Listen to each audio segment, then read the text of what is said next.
The following isn't my own story, it's actually my father's.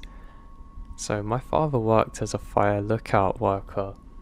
Basically it meant that he spent a lot of time up in the fire towers, usually by himself, and he would have to patrol every so often around where his tower was, make sure no one was doing anything wrong, and mostly just keep an eye out for any fires.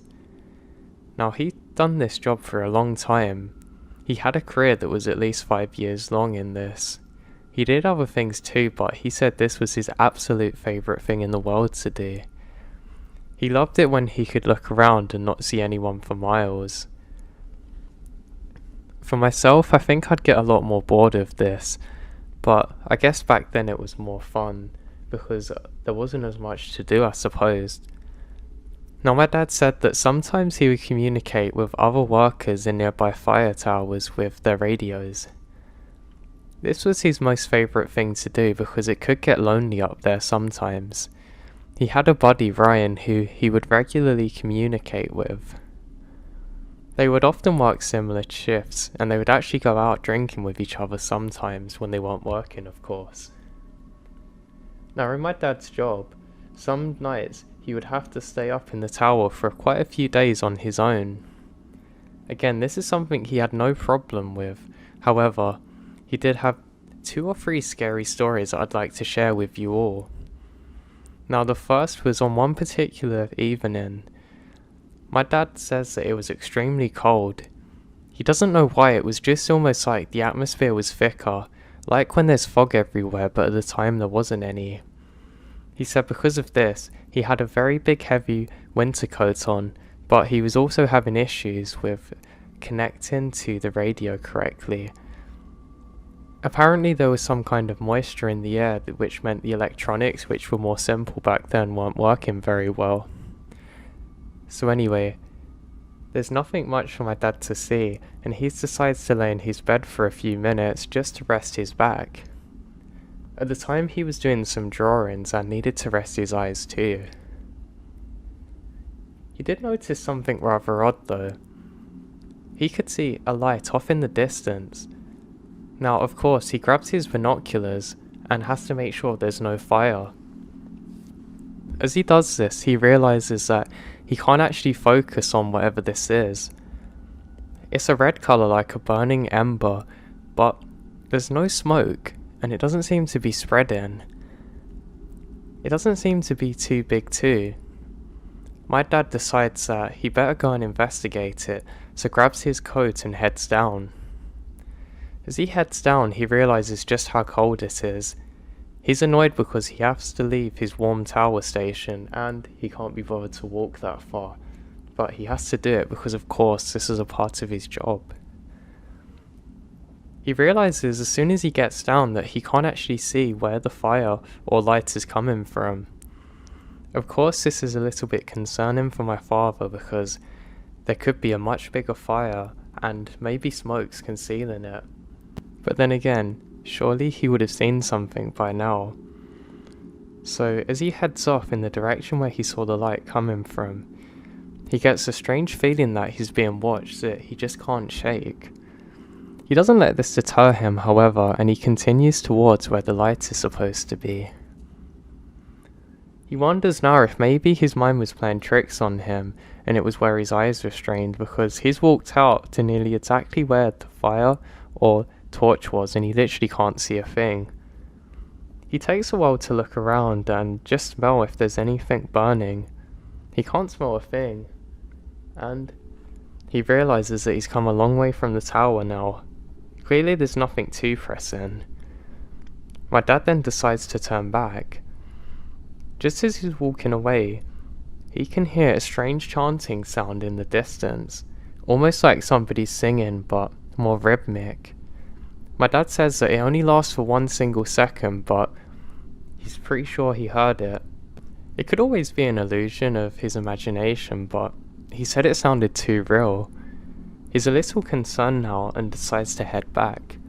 While he's doing so, he's convincing himself that this is all in his mind and there's nothing to be worried about, and he heads back to the fire station.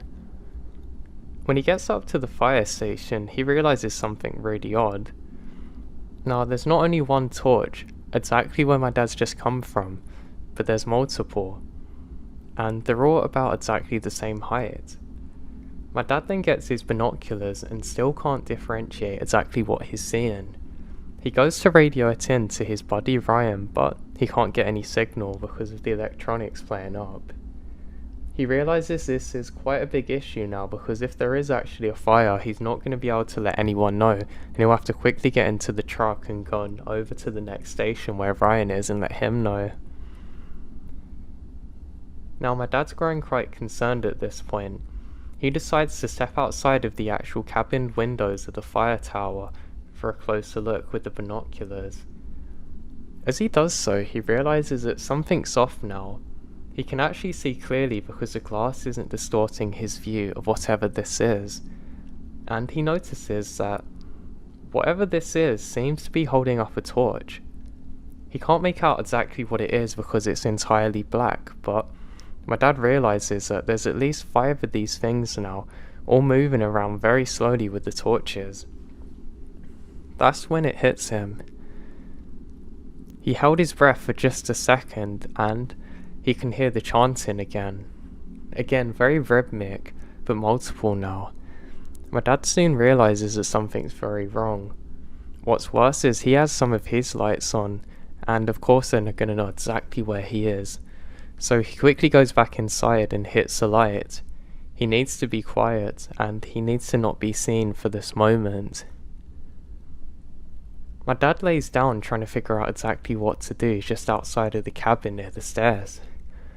He quickly looks down, and thankfully there's none of them figures coming towards him. At first he thinks maybe there was some kids playing pranks on him, but why on earth would they be out here at this time, this far away from everything, where you can only get in trouble? He then sees 2 or 3 more lights appear, and eventually he realises that there's 10 of these figures holding up the torches, and every so often he'll hear the chanting sound. Then, just as soon as it arrives, it fades out into the distance. My dad decides to be brave and hold his ground for as long as he possibly can, but he understands that he's now in a situation that maybe he can't deal with. "Ryan! Ryan!" he screams onto the radio, but doesn't get a response. All he can hear is static. My dad doesn't have any weapons with him, and he's now concerned for his life. Just how many of these things are there out here, and what do they want? He very hesitantly takes the first step towards his truck, but he realises that he hasn't checked down the stairs. Maybe, just maybe, he's safer up the fire tower. But then again, what if they set fire to this with the torches, whatever they are? He remains there for what feels like an eternity, but says was probably only another 5 minutes. To his horror, he realises that these figures are actually getting closer to him and his fire tower. He has no choice now but to go down. He's fighting with every step the urge to immediately run back up and just scream and lock himself in the top, but he knows he can't do it. He takes some very slow steps down, hoping not to be heard, but soon realises that these things are picking up pace. He bolts down all of the stairs in what must have been record time, and he just makes it towards his truck. Just as he gets in the truck, he realises that he doesn't have his keys with him and he has to go back up. He was so scared that he literally couldn't think straight. He then starts bolting it up the stairs again, and he luckily finds the keys. He's too scared to actually look up as to how close these things have got to him, and he just runs all the way back down. The moment he steps foot onto the ground again, he can hear them much closer this time, making a whispering sound. The torches have gone out, but he can actually figure out where they are by the sounds, and from what my dad told me, it couldn't have been more than 20 meters away. He quickly gets into the truck and drives as quick as he possibly can over to Ryan. He doesn't look behind him as he's peeling away, and he can hear something getting closer to him in the tree line as he's pulling away. He was too scared to even look to the side to figure out exactly what it could be. Again, in record time, he makes it over to the other fire tower, where his friend Ryan's angry at him for not answering any of the radio calls. He then explains exactly what happened and Ryan goes pale as a ghost. Ryan explains that he too has spotted them before, but he was too scared to tell anyone in case they didn't believe him or thought he was going crazy.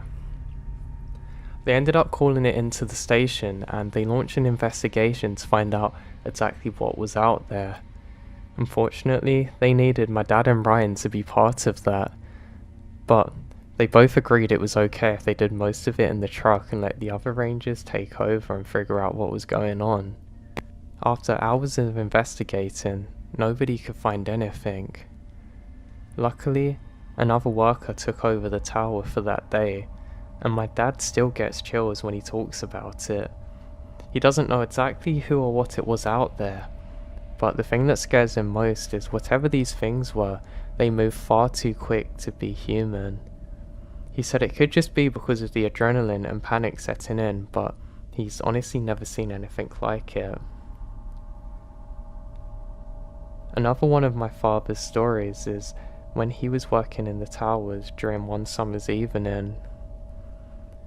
He said he kept on hearing suspicious noises around where he was set up during the day, and he thought it was just animals. He didn't know exactly what animal it was, but something kept on climbing up the steps, chewing part of the steps away, then running off with whatever food it could on the stairs or left around.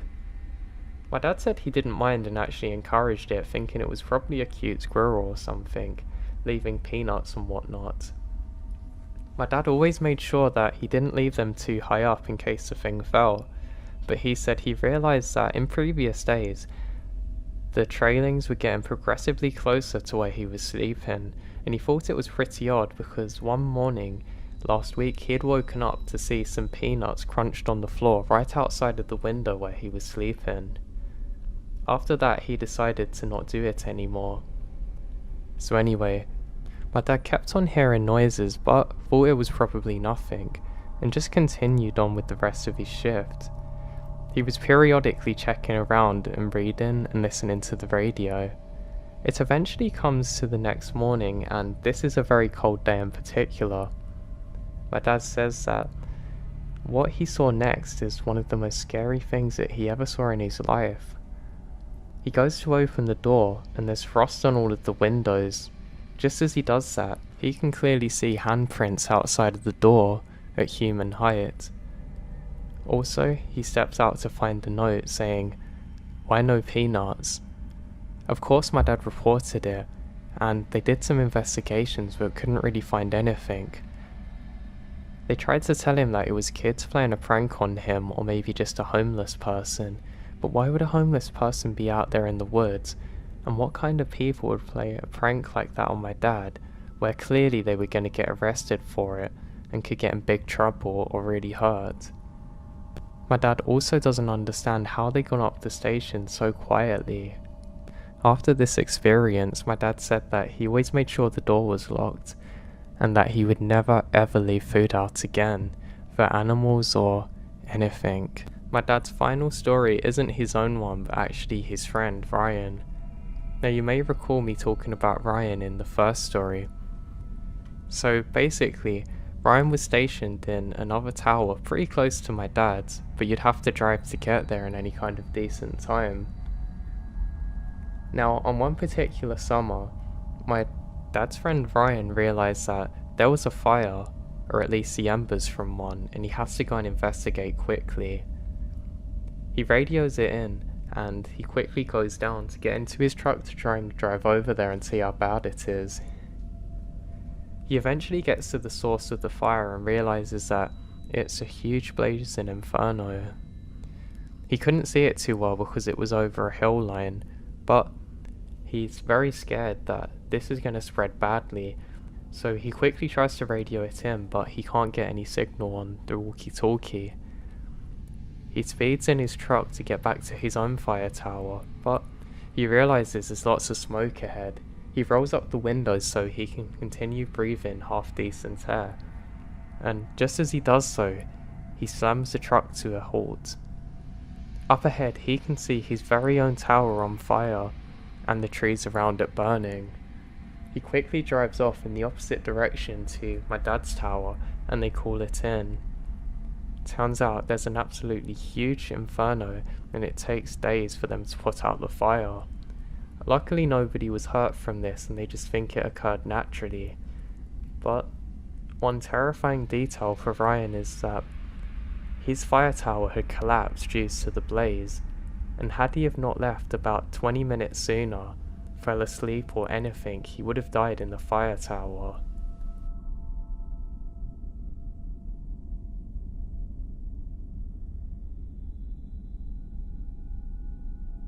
I'd worked in the fire towers for a long time, and I wasn't really scared of much, but there was one particular thing that I can never forget and still is kind of glued into my mind. So, on one particular area that we would go to, we would have lots of reports of a strange man with a backpack sprinting through the forest.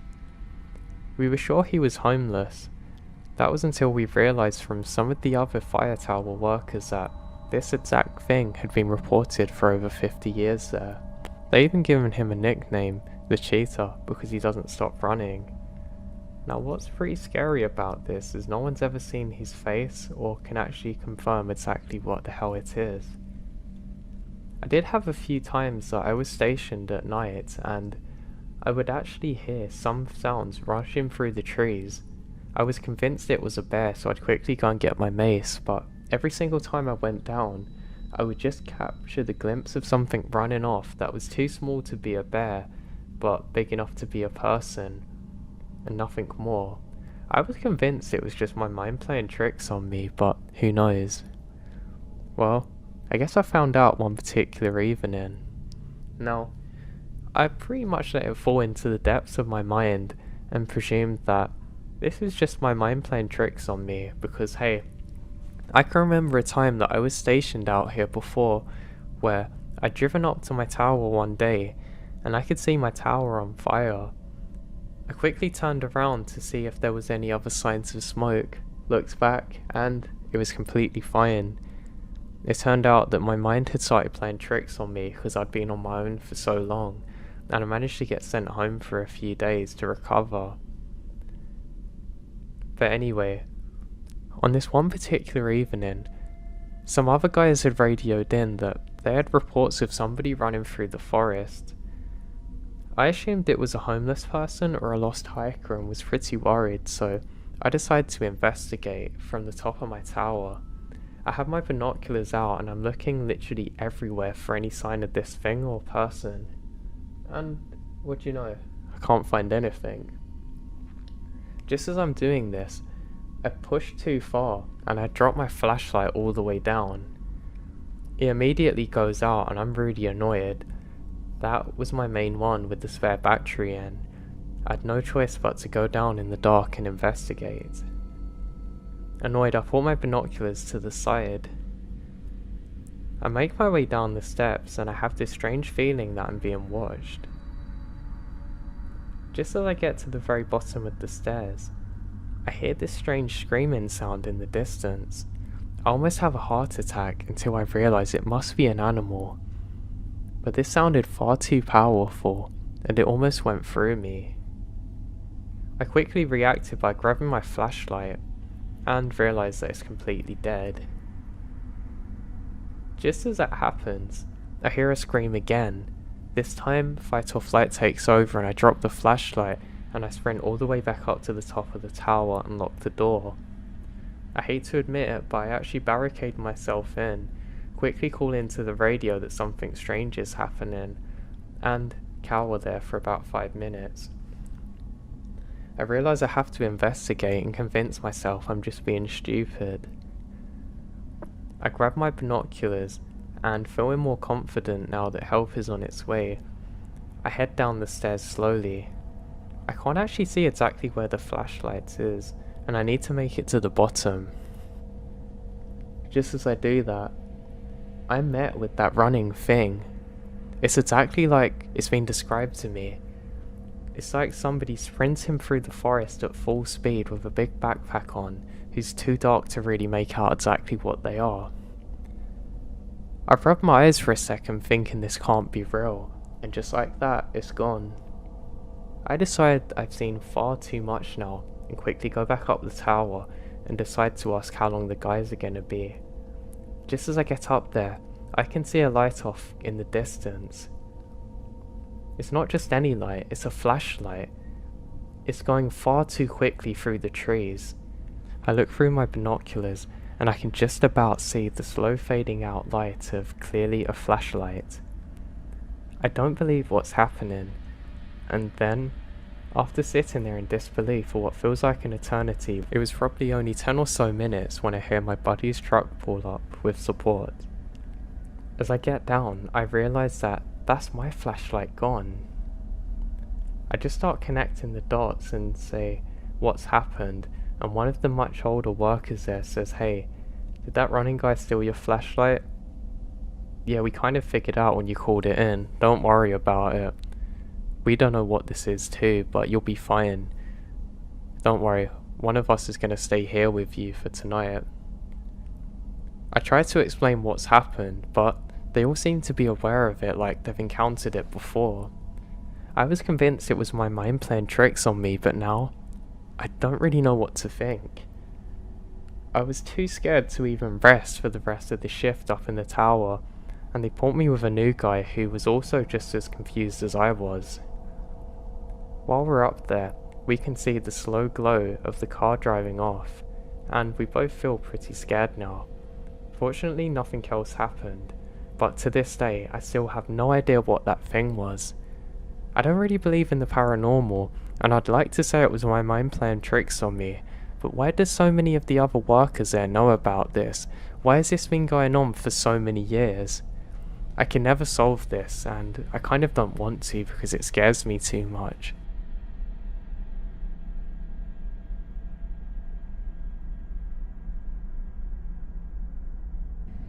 When I first returned from the war, I was a power line rigger.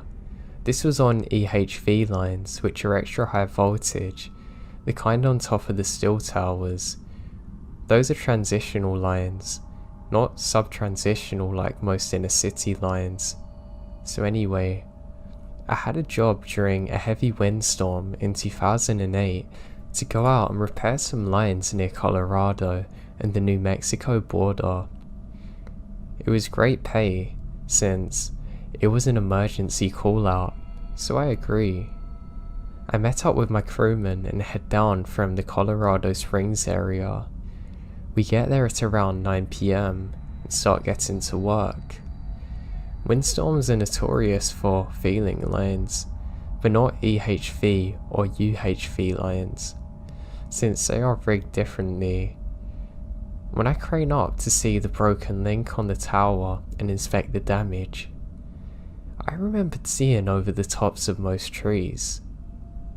I observed the view for a moment and saw some nearby lights from a campfire. As soon as I saw the lights, I hear yelling coming from that area. Now it must have been about 300 yards away, as I hear a woman yelling. She kept saying, "Someone please help," over and over again.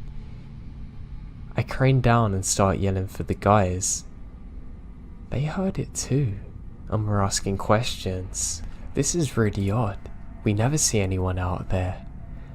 I told them about the campfire lights coming from the direction our trucks were facing. We jump in one of the smaller trucks, since it's a 4x4, and head down the road. We look everywhere for the light, but don't see a thing. We drove back and forth, and then back again and slowed down. We rolled down the windows and stopped the truck in the area where the light should be. We all heard moaning sounds coming from the right of our trucks, so to the north. It sounded like two people are having heart attacks, and I mean really loud. So now we're on edge. The site supervisor was calling the police now. Given the general area we're at, they told us to check to see if we feel safe. Because I have the war veteran attitude, I decided to look. Two guys came down with me, and our supervisor stayed with the truck to wait for police. Apparently, they had a station not too far, like 15 minutes or so away. I armed myself with a pickaxe, and the other guys had conduit pipes like 1 inches. We all start walking through the trees with our headlamps on, because it got really dark now. The moaning's still coming from ahead of us. We got through the trees into a small clearing. It looks empty. The moaning stopped. We check around and hear nothing. We went back to the truck, and as soon as we got there, we heard the woman yelling again, yelling the same thing. "Someone please help." It was just to the north of where we were. One of the guys yelled back saying, "Where are you?" and gets no reply. Then we hear her scream in pain, and nothing else. We're already running back north and called the police, but they've showed up.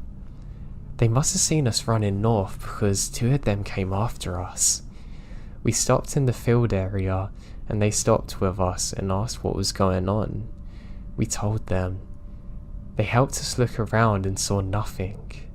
We walked back to the truck and didn't hear anything else. They said they would hang out for us and check if anything else happened, so we get working again. The police are now parked next to each other, talking while we worked. When I craned up, I can't see any campfire lights or anything. We did the job. Took about an hour and a half until we're done. When we were packing our tools to head out, one of the cops left and the other comes with us. He told us that just to the west, there was a small plane that crashed and people burned to death. He said the police and paramedics got to the scene and the fire's still going. He told us about how 2 bodies were found away from the plane, crawling away from it, and one of the bodies is still there somewhere buried from the 70s or 80s. Yeah, we packed up fast and got the hell out of there. Now I never saw a fire, just light on the trees. Now I can't tell you how creepy that stuff is to find out afterwards, and the voices and moans were so clear. I always kind of believed in the afterlife after this, but God did it mess my head up. I'm so glad other people were there to experience it though. The cop believed us too, but didn't hear anything about reports of a fire or anything else in the area afterwards.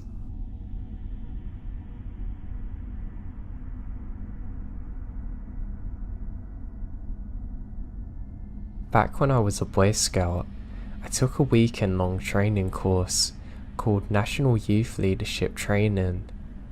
One of the last parts of the course was an overnight hike into the woods, with no guide, to find our designated campsite and see how we would work under stress. We finally got to our campsite and began to unpack.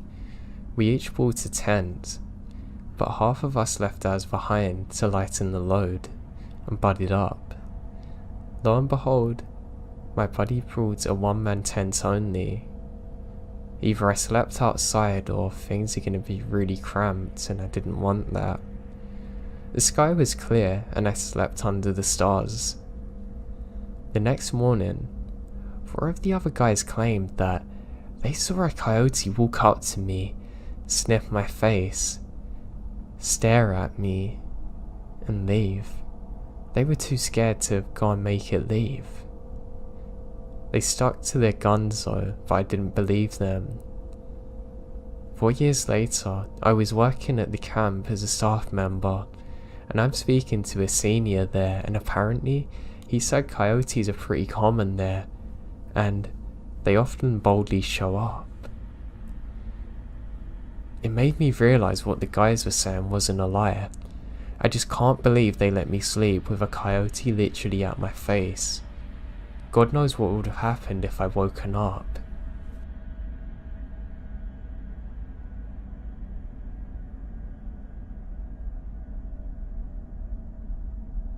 I went camping with some friends near Loch Lomond in Scotland. We set up camp about 3 miles into the woods near a small river and got the fire going to cook some food we brought with us. The site is very remote, but in the evening A couple of guys hiked through and stopped to chat with us. They're from Poland and seem friendly enough, but ask a lot of questions about our group, how many we were, etc. And I'm a bit suspicious, but I put it down to being from different cultures. It's around 10 PM. I start to feel very ill, and I'm thinking, is it possibly from food poisoning? Now, I'm very confused about this because I'm sure the food was cooked correctly. My friends are all pretty drunk, and I had drunk about 4 or 5 cans of Budweiser. Stupidly, I packed my bag after throwing up hard for 15 minutes and decided to hike back to the main road, watching light fading in the distance. I'm about a mile into the hike back. At this point, I've been sick twice and am completely sobered up by throwing up so much. I've got sports bottles full of water. I now stop to rinse my mouth out. At this point, it's near pitch black, so I got into my bag to get out my torch, small knife and my .22 air gun. As I start zipping my bag back up, I hear twig snap nearby and assume it's a rabbit or fox. I shine my torch, but there's nothing. This doesn't make sense because surely I'm at least going to see reflective eyes, but oh well.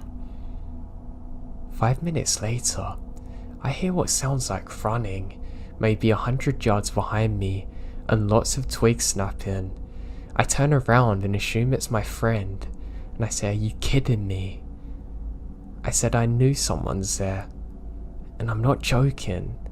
I see movement through the trees probably 80 feet away. Whatever this is big. I mean 6 or 7 feet tall and completely black. At this point, my sickness is gone, and my heart's beating through my chest. The hairs on the back of my neck stand up, and I get this feeling that I can only describe as feeling almost dizzy at the surreal position that I found myself in. I take off my rucksack and hang it up. I kill my torch. I still think it's my friends, but I have this horrible feeling. It was too big. I've got my knife though in my jacket pocket, and my pistol gripped harder than I can possibly ever do normally. I walk in the darkness for about 100 yards and stop dead behind a tree and wait. I'm trying my hardest to control my breathing, but it's supremely difficult now. Sure enough, I hear movement again. Very difficult to pinpoint, but it's getting closer. Now I'm caught in two minds, to continue to hide or confront. I decide the latter, and now I burst out from the brush. I'm in two minds, but I have to run now. I point my torch in the general direction of the sound, and there's branches moving. I start moving away from the area like an SAS trooper. I hear distance movement again. Lots of twigs breaking now, from heavy footprints. I don't see anyone now, but I know I'll shoot them. Silence now. I wait a few minutes and head back for my backpack. It's not hanging over the branch anymore. It's on the ground. That's the scariest part for me. Whatever I've been chasing could have never beaten me back to my bag. So something or someone else moved it. The branch is intact, which doesn't make sense either. At this point, I tabble out onto the main road pretty sharp with no incident. I call my fiancée, who quickly picks me up, and I'm violently sick. I believe it's from fear. I tell her about what happened and she's freaking out. To this day, I still don't know exactly what happened. I do know I was terrified, and I've never experienced anything like it before or since.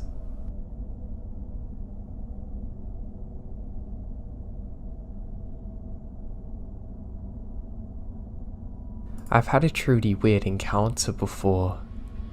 I lived in Southern California at the time, up in the San Gabriel Mountains, a couple of hours east of LA.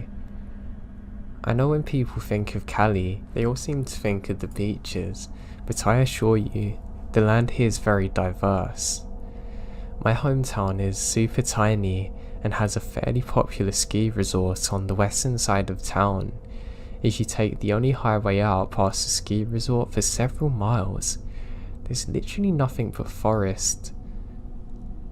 And a very old gold mine is actually still there, and it's kind of cool. After those things, there's nothing but national forest. And then, one insanely isolated, very old restaurant that still functions, and then back to the forest for a long time. Anyway, just setting the scene.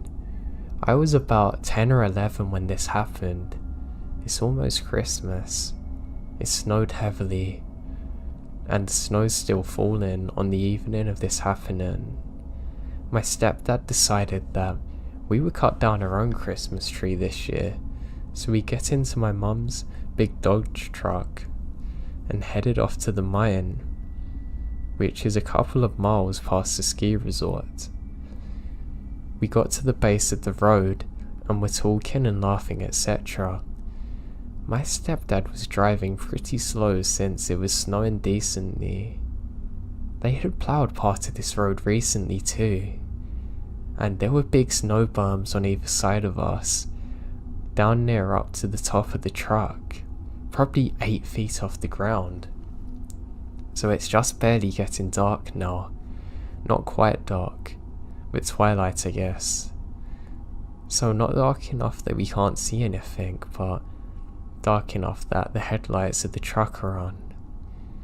Quite suddenly, from over on my side there comes a huge dark shape that arches over the top of the snow berm. It lands in the middle of the road fairly gracefully almost. My stepdad slams on the brakes. I am too stunned to speak or even scream, because there crouching in the middle of the road is some creature. It has a long muzzle and pointy ears, covered in fur. Now, I have really never seen anything like it. This all happens in seconds. The thing jumps down and crouches, glancing at us. My stepdad slams on the brakes, and then it just vaulted up and over the beam and disappeared. It must have been 6 or 7 feet tall. I have never seen anything quite like it. My stepdad refused to talk about it when I asked, terrified. If he had seen the same thing too, I knew he did because how quick he braked, and that he was wide-eyed and white for the rest of the journey. I never did bring it up again because we hadn't had the best relationship since then, but sometimes I wish I could know what actually happened then. It still shakes me to my very core, even to this day.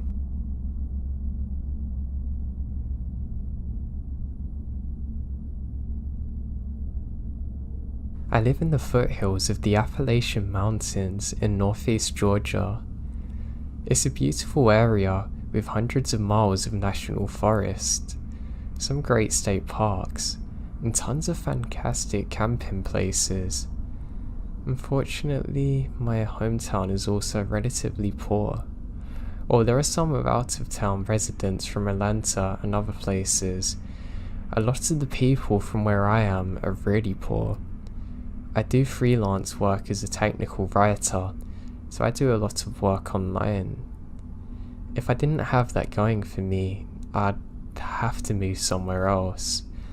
It's just one of them small towns that will rob you of your ability to accomplish anything in life if you stay there for too long. No opportunities or chances for the people that fairly deserve it. And nothing for miles around, like honestly, you're trapped there. I hated it. To the east of my town, there's a massive national forest. It's loaded with great camping sites and lots of relatively unused hiking trails. I really enjoy hiking on them with my dog, but it can be a bit of an unnerving experience sometimes, It's about a 10-mile drive from town, and there's no cell phone service for miles or houses. In the past, there's been a lot of vehicle break-ins on the trailheads. I mean, literally, the gravel there is littered with bits of broken glass from what I can only assume is break-ins. Sometimes, there's really shifty people hanging around those trailheads or just driving around out on the forest roads. There are really rough roads, and you'll see these beat up $500 cars barreling along them that are meant for a 4x4. Some of the people you see in the cars look like the guy that got crushed by an ATM in Breaking Bad. All that said, it's still a great place to camp. However, you have to be careful. A few years ago, 2 friends of mine and I decided to play paintball in the National Forest. We decided to turn the paintball expedition into a camping trip, so we can play the next morning also. After a pretty uneventful day of shooting paintballs at each other, we drive a couple of miles to one of the most popular camping spots. Sadly, a church group or something had taken off all the spots. This really got us annoyed. This was really the only camping spot that we're familiar with, and it's getting late. We decide to keep on looking, so we drive for about an hour further into the woods. By now, it's getting dark, and we're getting worried about finding a spot. We all had GPS on our smartphones, but no service of course. We turn off onto an unfamiliar road that isn't in very good shape. In fact, it looks like the Forest Service rangers used a backhoe to block off the road with a mound of dirt. A broken metal barrier lay in the woods nearby. That being said, it looked like a 4x4 had been going over the mound, so it's worn now. Our F-150 had pretty high clearance, so we decided to go over it. Now, there was an old gravel road on the other side, and the road was pretty much clear of debris. We drove for a few miles down the road, coming across an opening next to a creek. There were some blue traps hanging over a plywood nailed to a tree. That's odd. That said, it was pretty much dark now, and we didn't want to keep driving around all night looking for a camping spot. We left the truck light running, and we set up in the tent. After we set up, I start noticing there's a lot of trash in the woods. I see a green bottle on the ground. I took a look at the label and see that it's a bottle of some home and garden insecticide. I was really tired now and thought someone was dumping some garbage here. None of us thought it was weird that someone would be dumping garbage here when we're more than an hour away from the nearest home. We set up camp, have some beers and made chili from scratch. By this time, it's probably 11 PM and we're eating. We noticed a faint glow from the other side of a nearby hill. At first, we thought it was moonlight filtering its way through the trees. However, the angles don't make sense. It seemed like it was far too bright and wasn't moving. It's a kind of glow you see over a big bright city, and we don't see the light source itself. Since there were no other access roads in the area, we decided to not campers. The hill was about a quarter of a mile from our campsite, and we investigate. Under normal circumstances, I wouldn't have done it. However, we had a few rum and cokes in our stomachs, and 2 of us decide to look. My other friend decides to stay. He's gonna do some popcorn on the fire. So we start walking towards the light source, and the situation gets stranger. All the trees in the area have their bark knocked off in a circle around their trunks. It could have been beavers, but why would they go all the way around a tree in a perfect circle? We start talking about the ghost in pretty loud voices, probably due to our drunkenness. As we're almost to the top, my friend falls and yells out. A few seconds later, the light goes out. We look at each other and decide that maybe we don't need to see what it is after all. Walking back in silence and keep on looking back every few seconds, we decide to turn off our flashlights and return to the campsite with the moonlight guiding us. We get a couple of 100 feet from the campsite. I can see my other friend Isaac walking around. He's wearing a hooded coat that I've never seen him wear before. For some reason, he has a paintball gun. That seems odd. We look at each other. The fire's dying down. We don't see the campsite well. Now, we've been gone for an hour. From the distance, it appears as though my friend is looking for something. He kept walking around the site and peering in. When we're almost back to the campsite, we see our friend walk up the road we came from. We figure he's went to the bathroom and didn't want to wander through the woods like us.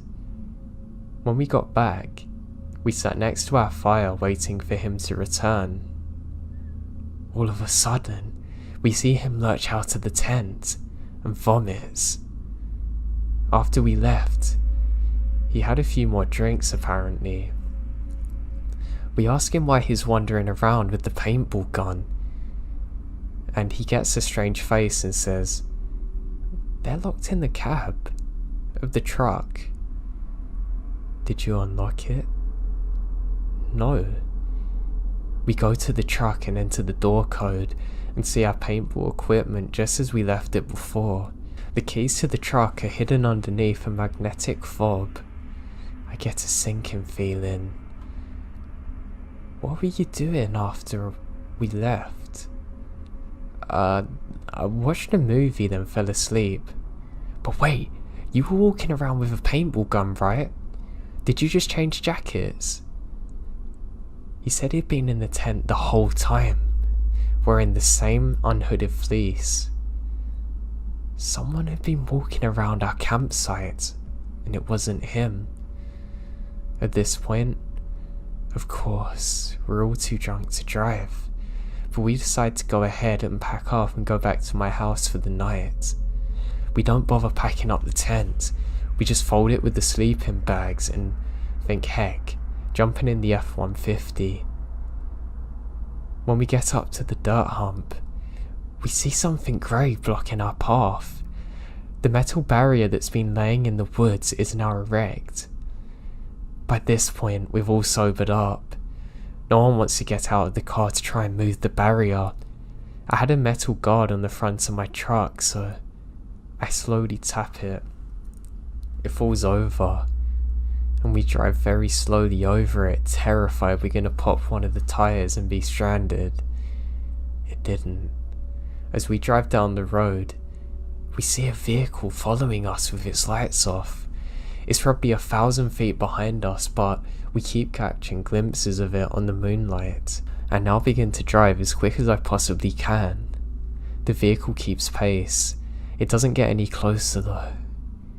It just stays 1 or 2 turns behind us, but always follows. After 45 minutes of speeding, we get back to the main paved road. I start to drive everyone back to my home and decide to go a different way. I've never experienced anything like it in my life. Rural camping can be very dangerous, and we've never went back there since.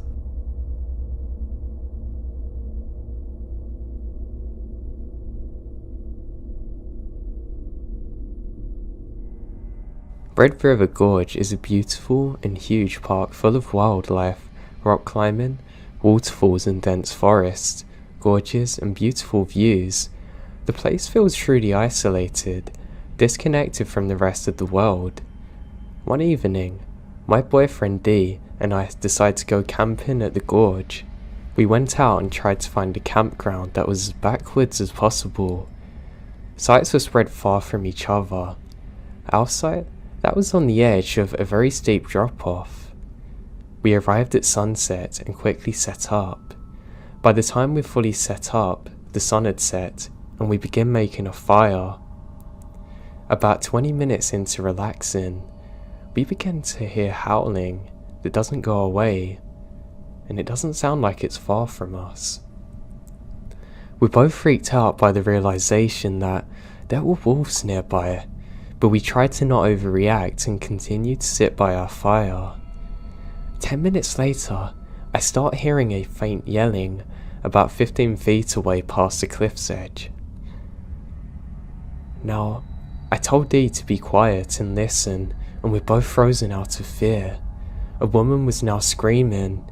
I couldn't make out any words at that point, but it was a deep, gurgling shriek, a noise that I've never heard a person make in my life before. Then I heard it. She was screaming, "Help, please someone help. Someone please help me," repeating this over and over again, howling at the top of her lungs. I'm terrified. She could have been turned around in the dark and fallen off the cliff. She could have been attacked by wolves or a bear or bitten by a snake. At this point we both sprinted into my car, frantically climbing inside, locking the doors. I tried calling the police but have no service. I threw the car in reverse and sped down the dirt road to find anyone that could help. The shrieks continued. I didn't make it far before I found 3 young men standing on the edge of the forest. I slowed down and cracked my window, still hearing that woman begging for help, and asking the men if they heard that. How could they have not heard it? I told them it was a young woman screaming in the forest. Then, 2 of them went sprinting into the darkness. Without questioning me or anything, the other one just stood by my car, assuring me he had no idea what was happening. While the 2 men were somewhere in the forest, I drove further down the dirt road until I found a spot to turn around at. When I came back, the screaming had stopped, and the men were back by the side of the road. I slowed down and asked them where the woman was, and one of the men that had run into the woods said, "Don't worry, it was actually just a kid messing around." I just said okay. I drove back as quickly as possible. We left the campsite and went straight home. Once out of the woods, we called the local police station multiple times to no answer. I know it wasn't a child. I've never heard such primal screams in my life. It made my skin crawl and my heart race just thinking about it. What did those men do that night? What was I a witness to?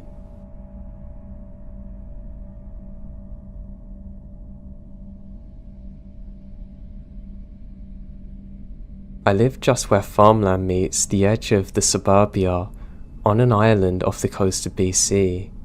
The climate here is sub-temperate rainforest, so the natural and untouched landscape is incredibly wild, dense and lush. I'm keen on endurance cycling, and I take full advantage of the trail network in the forest surrounding my area. I work long hours, so most of my winter rides are in complete darkness with my trusty trail light. One section of my home trail winds through a rainforest bog full of hundreds of trees. They're huge. It's absolutely beautiful in daytime. It feels like a magical place with shafts of sunlight piercing the fog, hundreds of different species of flora, and there's so many wild animals out there. It's really beautiful. Now at nights, my gut starts tightening as the thought of passing through this mile-long section of trail appears. One day about a year ago, I was lucky enough to get a chance to go for a ride through it, so I took it.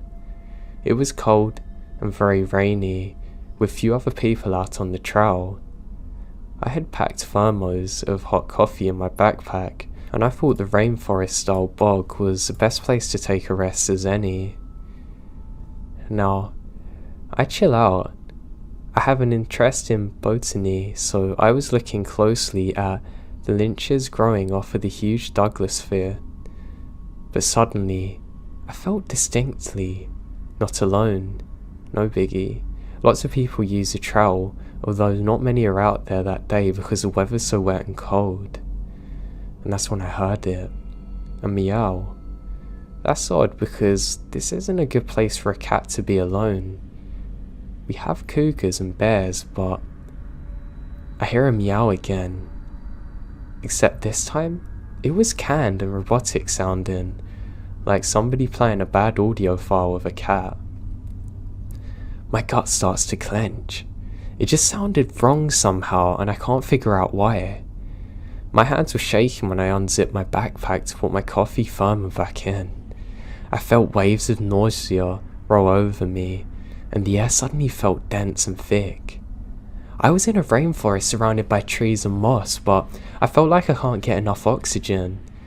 I hadn't seen anyone for at least 10 miles, and I was distinctly aware of how far I was, and I couldn't really get any cell reception here either. Now, I hear the same meow again, but this time closer. I've never heard a cat like this before. It sounded like an imitation of a cat or a person saying meow. It was so tiny, cold and robotic. I now know that without hesitation, it's time for me to go immediately. I was panicked on the inside, but can't show fear, so I casually slung my leg over my bike and start riding. As soon as I got out of the bog, I ride the rest of the way home like a bat out of hell, glancing over my shoulder every few minutes. I can't see anything. I will never forget this experience for as long as I live. I've had some pretty disturbing things happen on my night rides, but nothing ever like this. I hate the fact that clearly something was imitating a cat, and I'm sure it was a recording. God knows who was out that deep into the forest too. I just hope I don't encounter this again.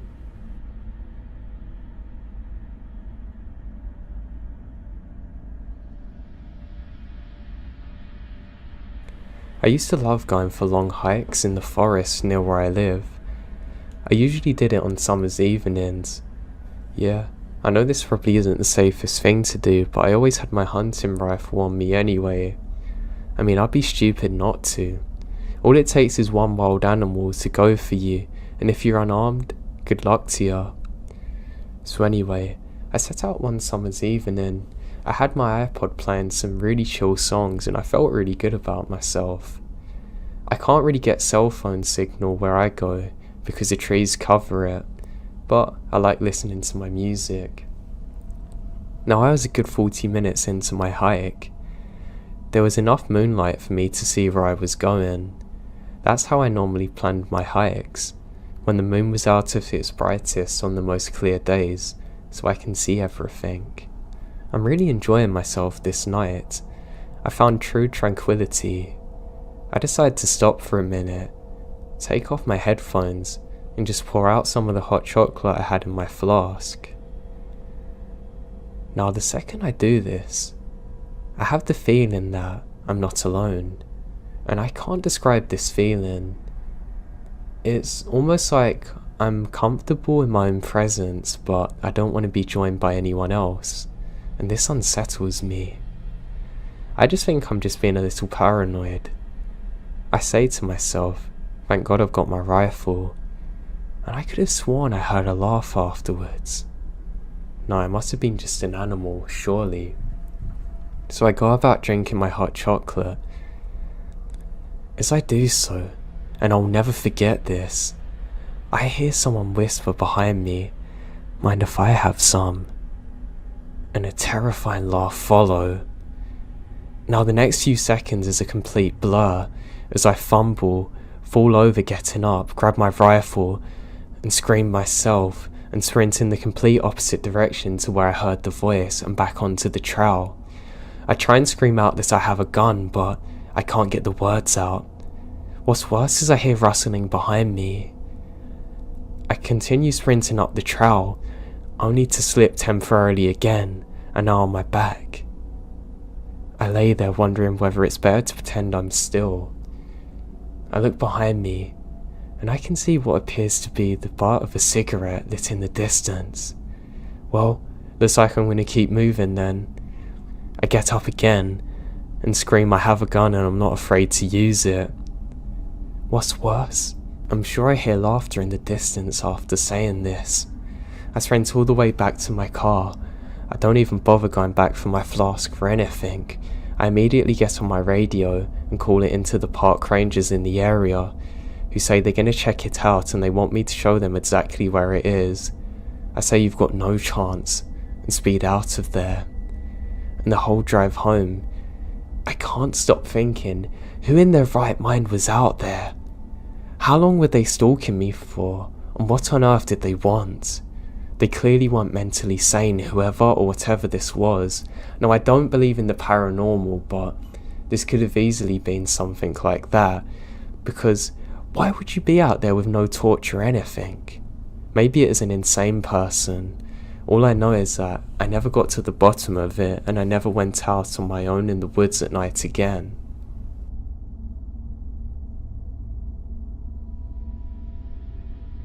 Now, I worked as a fire lookout, and one of the most scary things that happened to me was while I was actually away from work for a day. I had a family emergency and couldn't actually be at this post that day. Now, when I returned, the whole fire tower was actually on its side and had collapsed. Apparently there was a design flaw that nobody knew about, and luckily the person covering the tower that day had actually stepped out on a patrol and wasn't present. But it's safe to say whoever would have been in it would 100% have died if they were there at the time of it collapsing.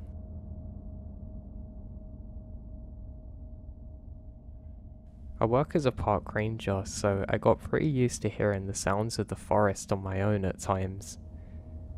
Now, there was one particular time that I kept on hearing somebody's name being called out, but I couldn't figure out exactly where it was coming from. I thought this was bizarre because usually you can at least triangulate where something is, but this time I had no clue. I then realised that it was calling out my name constantly, and it kind of worried me a bit. I then headed over and finally found out where the source of the sound was coming from, and just on the ground I can see a walkie-talkie that's been smashed up. I pick it up and inspect it, thinking maybe this is the source of the sound, but I still can't figure out exactly where it's coming from. I look off, and to the side up in a tree is a Bluetooth speaker constantly repeating out my name on a loop. It's needless to say I noped out of there and quickly radioed in what happened, and we got the police involved. They eventually get the speaker down, we do a thorough search of the area and can't find anyone. And that's what haunts me. We still have no idea who did it to this day, and whoever put it up there did a good job because there was no fingerprints whatsoever. I ended up leaving that job soon after, and I'm still a ranger, just in a complete different area.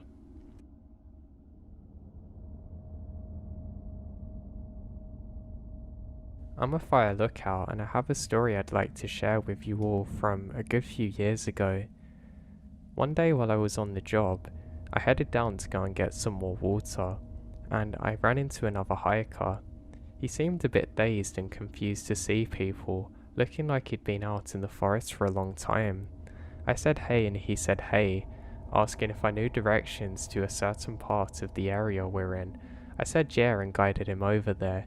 He said oh thanks, and quickly scurried off. I didn't think much of it, thinking it was just a normal hiker out there. Well, about 3 years later I was watching the news when I saw his face flash on the screen. He'd just been captured for evading the police for a good few months in the area that I was working in, living out in the forest. He had been known to kill multiple people, and I ran into him that day.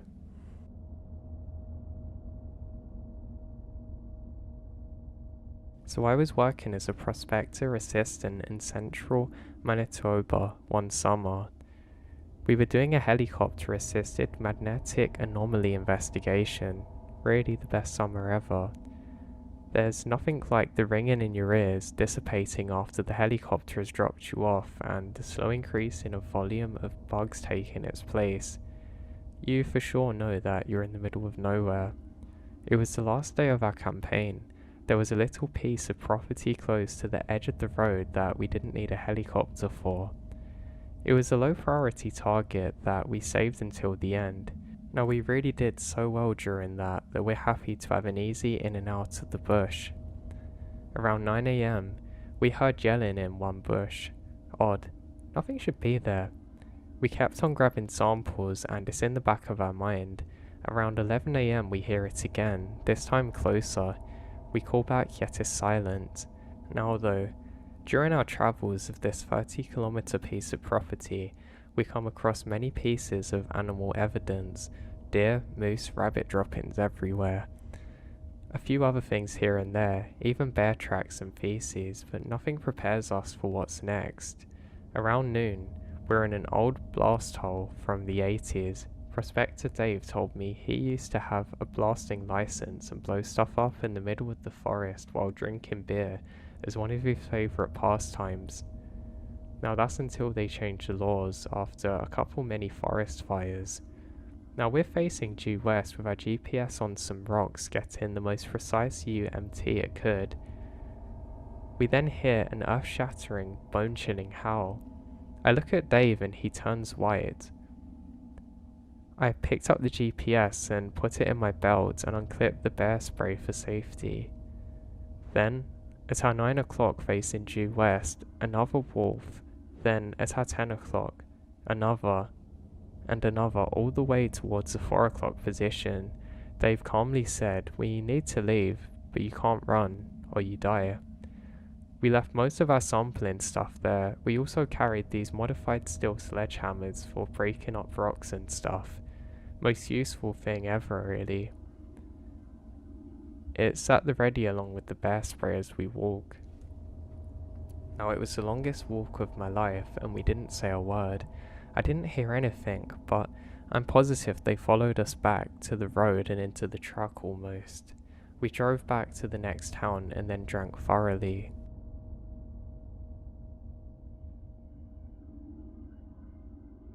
I worked as a tree planter in northern Ontario, living in tents in very remote parts of the forest, like hours away from civilization, which was only accessible by logging roads.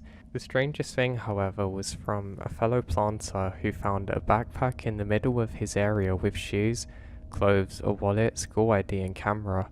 How it ended up getting there is a total mystery to us.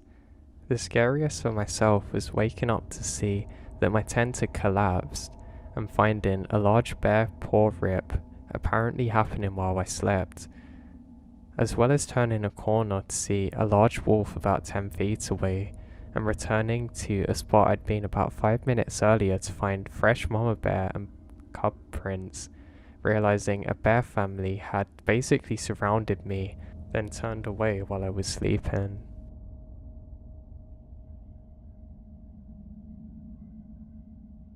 I was hiking in a national forest with my wife and my dog. The first couple of miles of the trail led to a waterfall and swimming hole. It was fairly well populated with people. We decided to hike past the waterfall, which involved a bit of a climb. Enough at least to keep most people from going past the waterfall. We hike another mile or two without seeing somebody. The whole time my dog was having a great time, happy to be in the woods and happy to walk for 30 minutes if we let her. Suddenly, in a particularly dense part of the trail, she stopped and refused to go ahead. She absolutely would not let us move another inch forward. We stopped and listened and couldn't hear or see anything. The dog though started whining and trying to pull all of us to go backwards towards the swimming hole. I never saw her like that before or since, and I was certain she was legitimately afraid. Maybe there was a bear on the trail or coyote or serial killer hiding in the woods. I'll never know because we listened to our dog and decided to get out of there as quick as possible and maybe avoided some kind of gruesome death out there.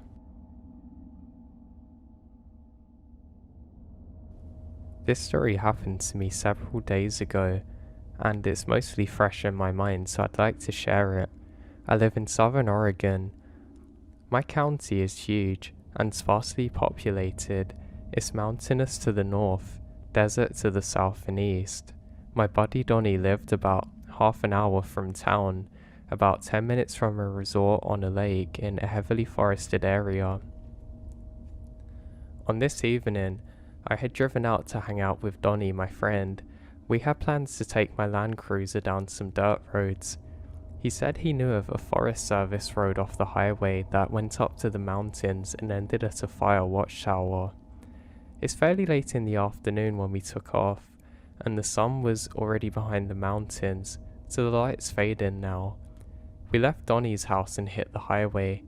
After a short drive, we turned around onto the Forest Service road and started to head uphill. After a few miles, we were forced to stop abruptly due to a cat front-end loader sitting parked across the road. The equipment had been purposely parked in order to block the road. It was perpendicular to the road. The logs had been dragged onto the road to block off the shoulders. My friend Donnie said to me, "This wasn't here the other day, let's try another way round." We get out of the cruiser and the woods were nearly dark and silent, except for the wind in the pine trees. There was no easy way around the loader, nothing that wouldn't involve beating up the Land Cruiser. We decided that we're gonna head back down the road and find a different road up the mountain. After a short trip down the gravel road, we found a promising trail that would put us around the loader, up the mountain once more. So we take the trail, and after a short drive uphill, we saw the loader through the trees. Feeling satisfied, we continued on our way to the fire towers. Now we hadn't gone far. However, we noticed another odd thing, a shipping container which is really sitting just off the road to the woods, back in the trees. That definitely wasn't here, Donnie says, stating it certainly wasn't there the other day too. At this point, I started to feel uneasy. The woods were unnaturally still, even for evening. The weather had been nice, birds and small animals should still be moving around, right? Well, we decided to investigate the shipping container. I drove the cruiser through the brush and up to the container. It was like a dark colour, almost tanned but with no markings. The doors were actually padlocked shut, and we sat there uneasy, on edge for several minutes. The woods are growing darker, and we finally made the decision to leave. I turned the cruise back to the road and start heading downhill. "Oh dude, there's some guys in the brush," Donnie yelled. Now this makes me back out of my thoughts. Sure enough, out of nowhere seemingly, 3 guys were uphill, and they're coming towards us on the road. I quickly yanked the wheel and pulled the cruiser onto a side road, heart pounding. "Who are they? What are they doing?" I yelled. I felt my stomach drop when I realized that the road is on a loop and was bringing us right back to where we had just been. As the truck shot out of the side trail back onto the main gravel road, I realized that one of the guys was less than 10 feet from the cruiser. These guys know the woods, and the guys also knew that the trail would bring me back to them. "Hang on," I yell as I yank it into reverse. I managed to just dodge the man in the road with his companions running too. I pushed the Land Cruiser for all I could get from its engine. Now the engine's actually a bit old and I'm a bit worried about it. We're very careful while driving because the trees are literally whizzing past us and we go back towards a paved road. We finally hit the highway and decide not to drive towards Donnie's house. Instead, we took the highway back towards town. "Where did they come from?" Donnie said. Thinking back, I've actually not seen any other trucks or anything in that area like this just parked up and suddenly appearing. And they just appeared, running out of the brush. Now by this particular moment, we've actually gone several miles when I noticed lights coming up behind us on the highway. They were still quite far back, but coming up fast enough that they would catch up in a minute or so. I accelerated, determined not to be caught. We rounded a slight bend and I slammed on the brakes and drove the truck into the woods once again and turned off the lights. Moments later, a truck went flying down the highway past where we're hiding. We waited a few moments longer and then drove onto the highway, heading back to Donnie's house by taking many back roads. We didn't get followed now, and we didn't see anything out of the ordinary when we drove past the same spot on the highway where we originally turned. Now I'm really not sure what those guys were doing out there, or why they chased us. Two things are for sure though, they didn't want us there and they weren't planning on letting us go back there in the future. Now I live in a beach community with a maritime forest nearby, and while hiking about 40 years ago, found a massive sea turtle hanging from a tree. I bet the shell was 4 feet across.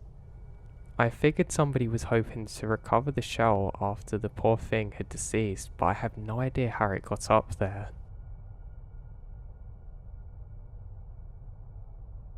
Now, working in a rainforest in Southeast Asia many years ago, one of the things we did was trap moths at night. You sit in front of a big white sheet with a lamp in front of it powered by a generator, and then periodically go and see what insects had actually been attracted to the sheet. Incidentally, the insects attracted frogs, which then attracted snakes and whatnot. Due to the noise at night, the trap was about a mile away from camp, so you'd be there at 3 AM, all alone in the middle of the jungle. One cloudy night, after there wasn't much happening on the 1 AM to 3 AM shift, I heard rustling besides me. And that wasn't unusual, but it was a bit bigger than I was used to hearing. The rustling got closer and I started to get tense. It got closer still, and I was thinking that I'm gonna get eaten by a tiger. Suddenly, a disembodied face broke out of the tree line screaming in an unintelligible language.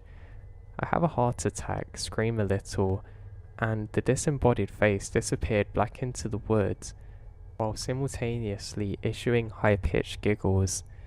It was only after my heart slowed down that I realized that it's probably someone trying to scare me, but I'm still not sure.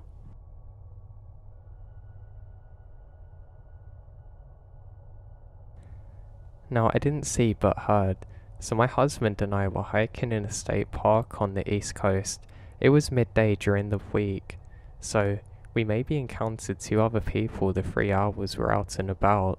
The only sounds we heard are from ourselves, our dog, and some animals and birds, when all of a sudden, I started hearing mild chanting. I tell my husband if he heard it too, and he nods and tells me be quiet. My dog's ears were at full alert, and the hair on the back of my neck was standing up. We continued walking, and the noise turned into full-blown monk chanting. Think Halo Georgian chants. It was as clear as day, like standing next to a speaker. To make myself feel better, I convinced myself it was some teens hiding down playing it on their phones. And after 5 minutes of hearing it, it disappeared, and we barely spoke a word for the last 3 miles back.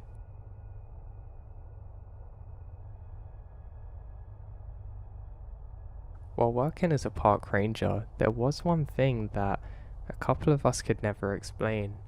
Every so often, we would hear a strange calling out in the forest. Not like a normal sound, more like a chanting sound, but animalistic, if that makes sense. One day there was a couple of us going out on a patrol when we hear this sound again. My friend laughs and says, maybe it's our time to finally see Bigfoot, which we all laughed at. Then, crashing from a tree behind where we're standing, we see a figure that's roughly 7 feet tall, smashing through the trees, almost knocking them over while it moves, and there was an absolutely disgusting stench to accompany this. Its face almost looks like a wolf face, but it's pretty hard to see because it's so hairy. We all looked at each other in disbelief for a second, then glanced back as this thing quickly went off deeper into the forest. Now, one of my friends was convinced it was someone in a bear suit playing tricks on us, but the way it knocked the trees over was unbelievable, and it stank in this area for literally days afterwards. We did a big investigation, but couldn't find anything.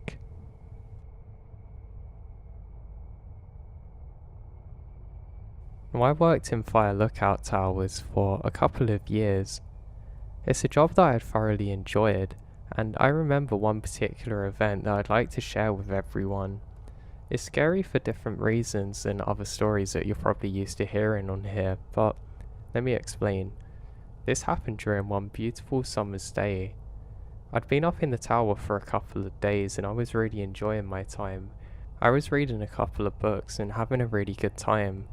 I actually like to write in my spare time, and I guess just English and writing is my passion in general. So the day started like any other. I'd woke up and made myself a coffee and checked in on the radio station to make sure that I was doing okay and if there was any particular instructions. Also, I needed a weather forecast. I ended up talking to my other friend who wasn't too far away on another radio, and we just had a good conversation. After our conversation, I finished another coffee.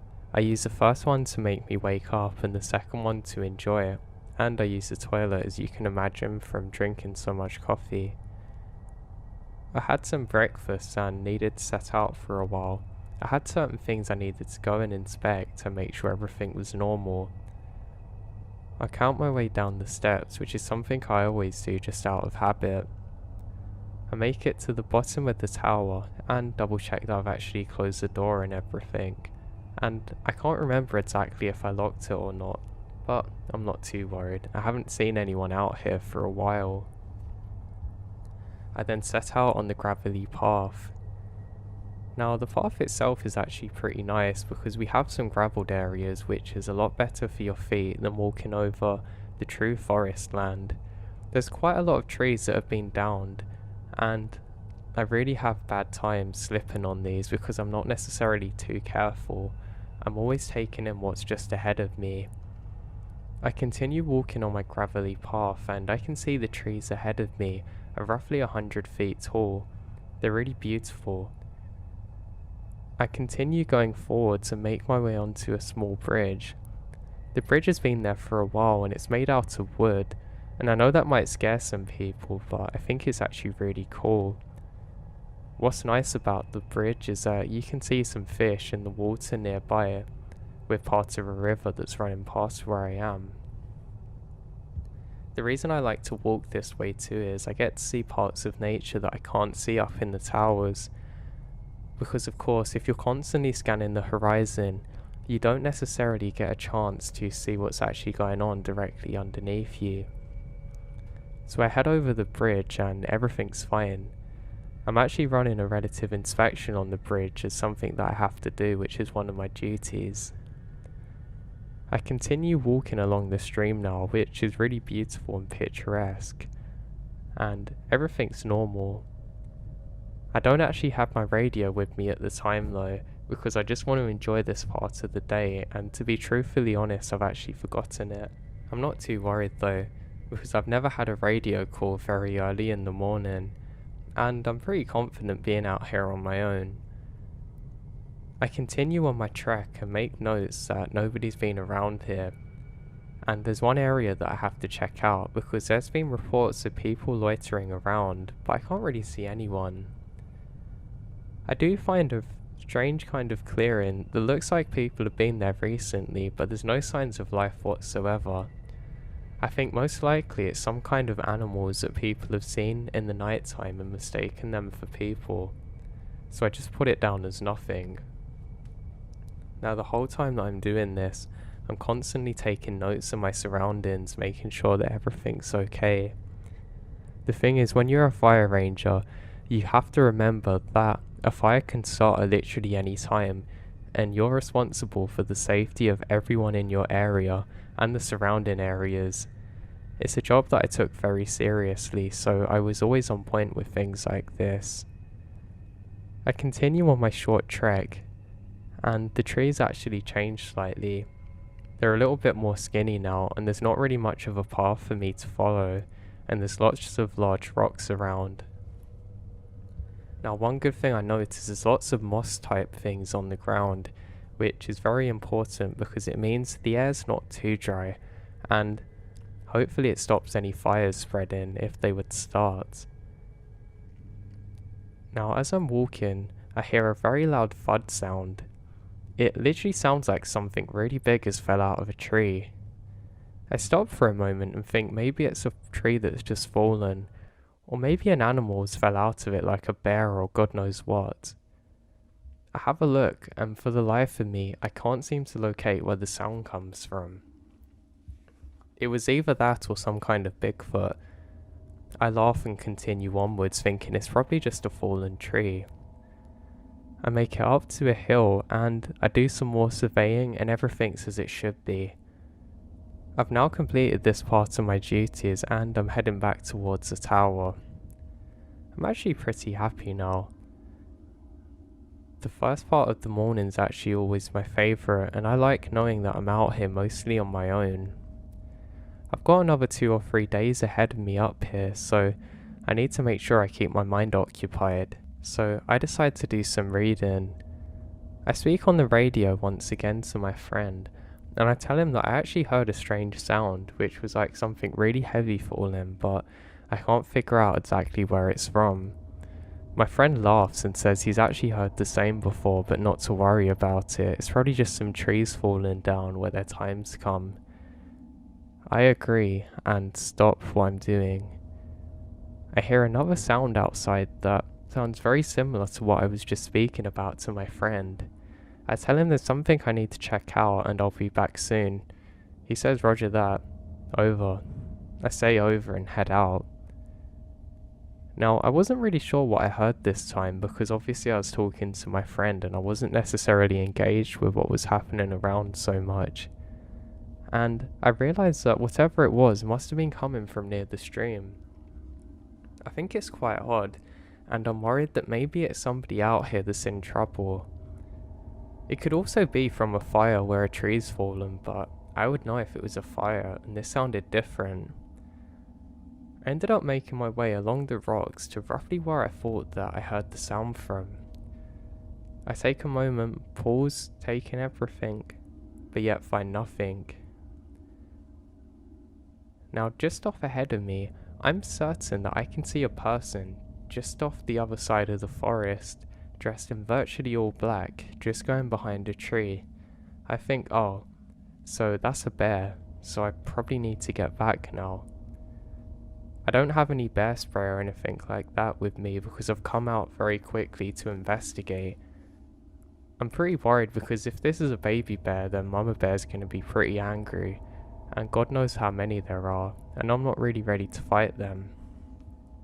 I think they were probably trying to get some fish in the water, or I don't know, so I decide to head back. I'm pretty careful to trace my steps and make sure that nothing's actually following me, and I can beeline back to the tower. I ended up making it back and I put a small barrier over the bottom of my tower. Now this is something that we had been told to do just in case of situations like this, but to be honest, I don't think it's going to make any difference at all really if a bear comes, but it's what I was doing. I'd made sure I disposed of all my food correctly too, so I knew they probably weren't coming up for food, so this meant they were probably angry at me for going into their territory. And then make my way back up to the top and I report to my friend and the other station that I think there's bears, and just to let the other guys keep a watch out, and that if I don't report back in time, to assume the worst. They say that's completely fine and they don't want me to investigate further, thankfully. I do keep an eye out, however, with my binoculars though. I'm now back doing my job looking for fires again, and it's starting to get a little bit dark now. I think this is good, because it means that the bears are probably going to eventually go off and do other things and try and get sleep or whatever they do, and I can have some more rest now. It's almost coming up to the part of the shift where I can sleep, so I'm pretty happy about this. Basically, another worker's going to take over from a nearby station that can overlook my area, and I can get some sleep. So, forgetting about the events from the day, I go into my bed and I have a really nice sleep. I wake up the next morning and I repeat my routine. I have a coffee where the first one's basically to help me wake up and the other one's something that I can enjoy. I still have to repeat the same things as yesterday and make sure nobody's loitering around or camping where they shouldn't be, so I grab my things and my radio this time and step down, counting my steps as I go. I go through the gate and I stop in my heels. That's odd. I was certain I left the barrier up that stops things going up into the station. I look around and make sure nothing else is off and there's no people or animals, but there doesn't seem to be anything. I go and investigate. I look for any claw marks or anything that signals that maybe an animal did this, but strangely I can't see anything. Again, I think this is pretty bizarre because I've not really experienced this before, but I just put it down to myself being tired and probably not thinking much, though I do actually take note of it this time as being something very weird. Now I continue on like normal and actually have to set out a different way than before. This time I don't get to go over that beautiful stream again, and it's actually annoying because I have to go to where I'm sure I saw a bear the other day. I'm a lot more cautious now and I have a bear spray with me which is easily within reach. I'm also armed with a weapon, but I'd rather not use it and actually save the bear if possible. But of course, if the bear spray doesn't work, then I'm definitely going to use it. So I head out again, and this time, it's a little bit different from yesterday because now, in fact, there are signs of life and people being here recently. There's the remnants of a campfire, which has been put out recently, and some other trash laid around. That explains why the bears were coming. And it's also quite dangerous because this could make a fire, and this is what my job is for, protecting against. So, I quickly report it in on the radio and make a note of it myself. One annoying thing is I now have to keep an eye out in case anybody's messing around, but who would do it that close to a station, I wonder? That's something that freaks me out a little bit. I think it's very bizarre that they don't care that I'm there and they have their own fire going. I think this is odd, but I put it down to being nothing, and I continue looking for further signs of life around, human specifically. I hear somebody talking on the radio now, and I tone in on it. I can hear people talking. They're saying, yeah, he's still moving around, we'll have to go and find him later.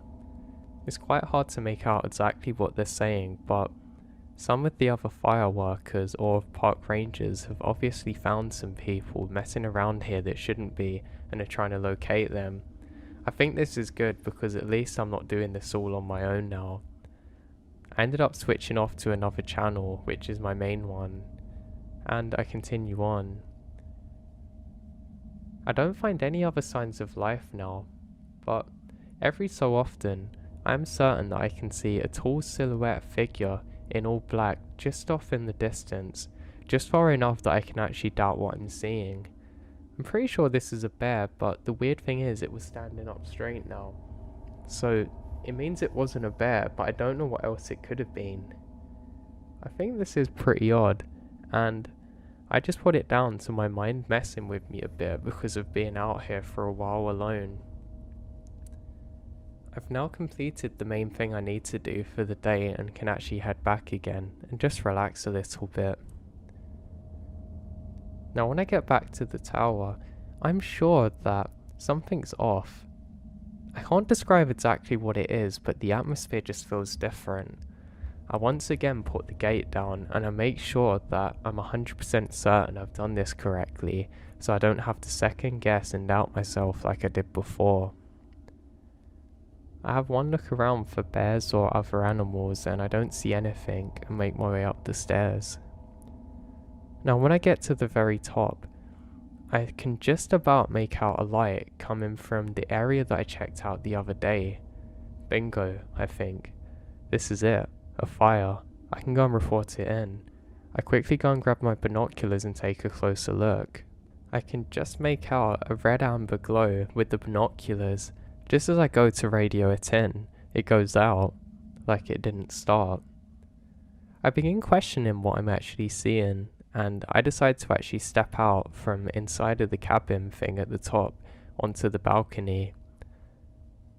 I have my coffee in hand, and I realise that there's nothing actually there, but it's something I should probably investigate. I radio in what I'm seeing and that I'm going to investigate it, thinking there's a potential cause of fire not far from where I am, and head down. I count my steps again like normal, and thankfully this time the barrier's still in place that I put there before. I quickly hopped over it to save time, and somewhat excitedly head out with my flashlight. I make it to the exact spot where I thought I could see the red glow, and there's nothing there. I think this is really odd. I have quite a powerful torch and I'm scanning it around everywhere, but there's no signs of anything. Not even a cigarette on the ground, nothing. I don't smell smoke or anything, so I know that it's probably nothing, but I think it's pretty odd. Maybe it was a firefly or God knows what kind of insect I don't know about, but I'm just relieved that there's not going to be a fire, and I should be able to get a good night's sleep. And then quickly go back up to the tower, jump over the barrier again, and I'll speak on the radio explaining that there's nothing out of the ordinary here. I then head outside and go to grab my coffee again, and I realise something odd. I must have left it indoors and not realised. I look inside and it's nowhere to be found. I head out again to check the whole balcony and there's literally nothing. I think this is extremely weird because I know for a fact I had it there, and you can still feel part of the wooden balcony is warm from where I rested my cup earlier. So again, I think this is really bizarre, but maybe I'm just tired and need some sleep, I put it down to. I'm a little bit paranoid now, and I actually try and barricade the door a bit with the end of my bed. I close all of the blinds and radio in that it's my turn to switch off for the night, and someone else is going to take over the search for fire, and I gladly fall asleep.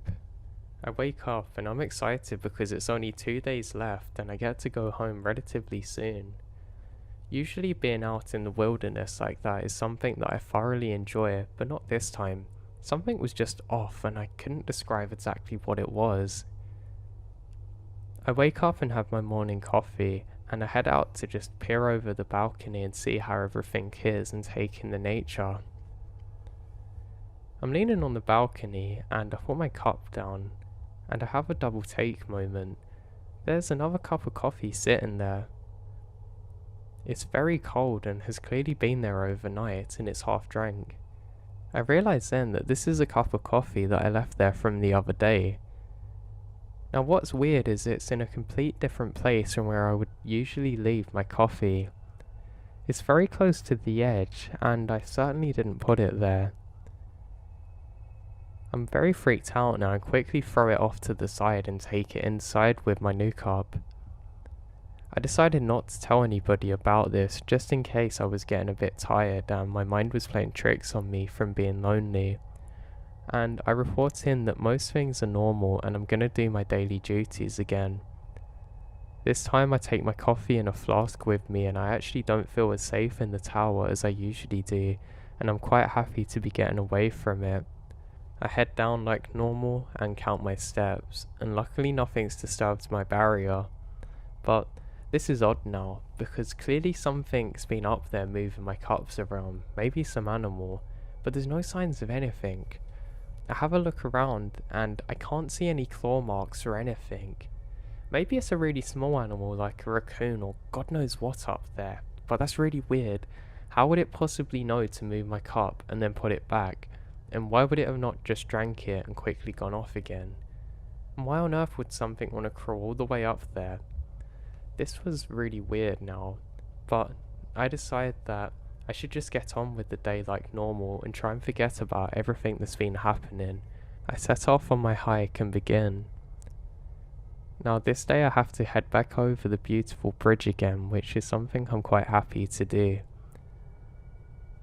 I make my way onto the middle of it and I stop for a moment to take in the beauty of everything. I actually think about how lucky I am to have a job like this and how many great things I've actually had from working here. I met a lot of great friends and I've really found a true inner peace from being out in the nature, and I think I've learnt a lot about myself too, which is something I'm very happy about and still proud of to this day. Now while I'm standing there on the balcony, I hear a clapping sound, which I think's really odd. I laugh to myself thinking, oh, maybe somebody heard my speech and thinking aloud, when I look up on the horizon and I can see a figure standing there, once again, dressed in all black, completely motionless, just out of sight of where I can clearly make out who they are or what they're doing. I shout out, "Hey," this time really frustrated, saying, "What are you doing here? You know you're not supposed to be here.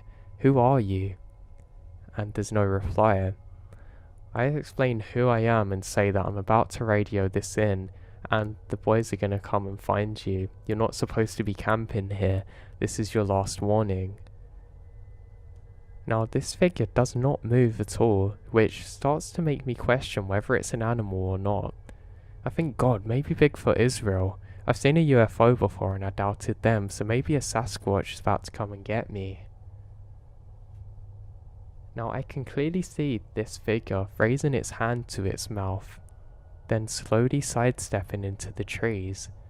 I'm pretty convinced now this isn't a bear or normal animal, but who could possibly be out here, and why the hell are they doing this to me? What's worse is that I try and radio this in, but I can't get reception for some reason. I know my best bet now is to hike off a little bit up to a hill, and this is actually where I need to go. I feel confident enough that I should be able to hold my own if it comes to it in a conflict, because I'm relatively big and I've done some martial arts before, and I'm armed. But this is weird. I don't really have a choice now other than to go to the hill and radio in what I've seen. Now I'd like to say I did this fairly confidently, but I basically half sprinted and jogged all the way up to the hill.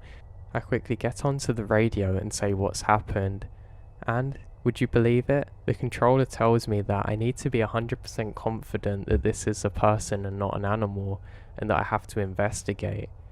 I say, "Are you kidding me?" And I explain everything that's happened, and he says this is pretty bizarre, and to check in a couple of hours. I say a couple of hours, I might not have that long. What if there's a group of people out here? He laughs and says, "Don't be silly. Come on. You've only got a couple more days left, and this is probably just your mind going a bit funny as it's near the end of your shift. I'll tell you what, you can go early tomorrow if you like." I reluctantly declined though, because I don't want to have to call this early and have them thinking I'm crazy and my reputation going. I quickly fill out the notes saying I've done all the checks I need, but I didn't.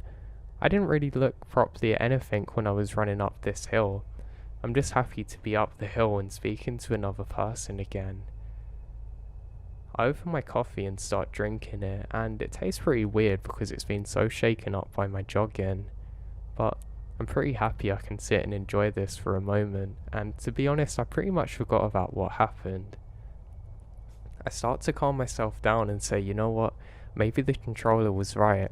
Maybe this is just my mind playing tricks on me and there's nothing for me to worry about and it's all in my head.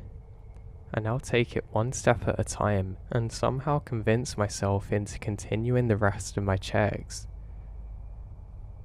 Now, I actually finished my searches without finding anything out of the ordinary. Call it Dutch courage or I don't know what, because I didn't drink any alcohol, but the coffee seemed to give me some energy to investigate a little. I ended up going right to where I saw this figure standing and stopping for a moment to be still, to take in the surroundings. I can't see anything. Now, what I think is bizarre too is that I was a long way from that bridge, and I don't know how anything could have actually heard me up there. I could barely hear anything other than the running water now, and I think this is really bizarre. I take a moment to look around and my ears start ringing. I learnt later that this is out of fear and stress, but at the time I didn't know why it was happening. I can't stop the ringing from happening, and I realise that I probably need to get back into the station. What's more annoying is I still have more to do this day. Just as I start heading up the stairs, I take a moment to look behind me, and I'm sure for a second I can see another figure. I look to my left and right, but when I look again it's gone. I tell myself, calm down, everything's okay, you're gonna be fine. I still need to get into the tower and actually tell them that I'm okay and that I've investigated. To be honest, I only really investigated subconsciously. I don't really think it was a conscious decision, but I quickly hop onto the radio and explain everything. The controller says, "See, everything's fine. Don't worry, we'll get the night watch to keep an eye on it for you." I say, "Oh yeah, thanks, great, that makes me feel better." He says, "Just relax. If you're 100% sure and can positively identify that there's some people out here that shouldn't be, we'll send in the cavalry." And with that, I know all I can do now is say Roger and over, and he says the same, and to keep careful out there. Now, I decided to arm myself with both the bear spray and my weapon at the same time, which is something I didn't usually do, because I wanted to have every situation planned for in case anything else happened to me. Now, I actually ended up reading for a little while just to try and take my mind off of things. I felt extremely tired and was trying to keep myself awake. I decided to make another coffee and go out onto the balcony. It wasn't too far from sunset, and I actually had a little bit of time left before I needed to go to sleep and call into the other tower to let them know that it was their turn to take over and that I was going to get some shut-eye. Now, I actually decided to call in a bit earlier this time and explain everything that had happened to the other worker who was going to be watching over me. I wanted him to know what the dangers were, and that if anything were to happen to me, then he knew roughly what had happened. Thankfully, he completely understood and said that was crazy, and that some of the other guys had actually seen similar things before but equally had it brushed off in the same area that I worked in, apparently as recently as a couple of months ago. I said, "Great, why did nobody tell me that before?" And he said, "We didn't really want to worry anybody out here, but we wanted to get live feedback too to know whether this was actually accurate or not." He recommended that I slept with the barrier down and that I also barricaded myself in and had my weapon ready next to my pillow, and this was exactly what I was going to do. I thanked him for the positive encouragement and actually believing me about what I was saying, and he actually said, without saying it directly, that they had some problems with the controller not necessarily believing what they were saying to them, and that the moment there was anything weird to give him a call and he'd be right over. I actually felt fairly nice now hearing this, and I was actually able to fall off to sleep relatively easily. Now, at one point I did wake up in the night and heard a banging sound, but I'm not sure whether this was just me, because I accidentally knocked my torch off my bed at around the same time, so I ended up falling asleep again. This time when I fell asleep, I actually felt pretty good, and I felt very happy waking up knowing that this was going to be my last day out here, and I didn't really have too much to worry about. I call in quickly to the tower and let them know that everything's okay, and I then thank my friend for doing his part and making sure I was okay. He says, "Roger that, I'll speak to you in a couple of hours, over." I repeat affirmative over and start my day. Now this time everything seems normal, and I'm actually a lot more happy than I was the last few days. I think the simple fact of speaking to somebody who actually believed in me made all the difference, and I actually felt a lot more confident now. I ended up heading out to the exact same area that I thought I saw something the other day, because I had to pass this way to get to the area that I needed to inspect, and I didn't really think anything of it, and nothing seems out of the ordinary. I even passed by the original campsite that I had saw, and I realised that nothing had been there since the time I last inspected it. The fire had gone long ago, and it made me feel a lot more confident. During my lunch break, I decided that I want to go back to the same bridge to just sit in the middle and relax.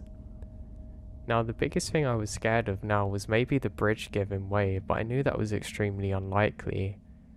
I ate my food there and just relaxed. I ended up laying on the floor, just with my hat down, looking towards some of the clouds. I can only do this every so often because it actually hurts my eyes, but tinting the hat down was really a beautiful thing. I started thinking about how lucky I am to be out here with the nature and animals, and that the animals seem to accept me here, and it's almost like they can sense that I'm not necessarily dangerous for them. I could be wrong, but I think some animals can actually sense whether people are nice or not, and this puts a smile on my face. While I'm laying here, I actually consider about making a novel maybe, and writing a bit about my stories, but I decide that's for another day, and that I have a long career ahead of me. I get up and everything's normal, and I make my way back down the gravel path. I like the sound of the gravel under my shoes, and I like all of the birds and whatnot in the trees. I make my way back towards the base of the tower, and everything's as it should be.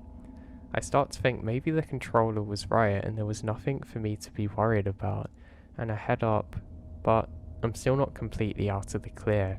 I still have to survive another night here, so I put the barrier down once again and make my way back up the tower, counting my steps like usual.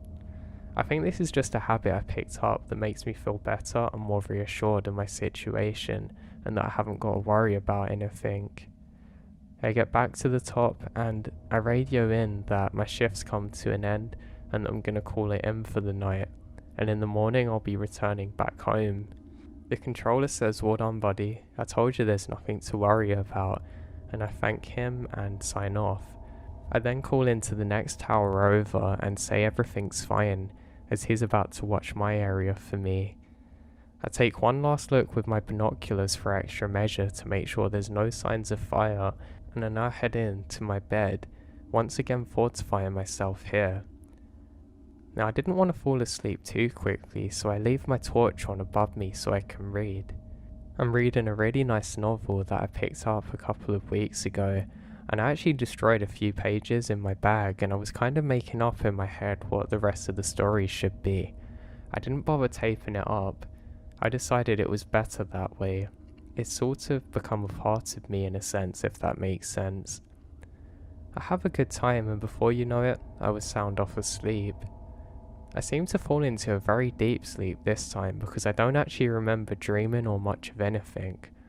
I do remember waking up to a glow outside.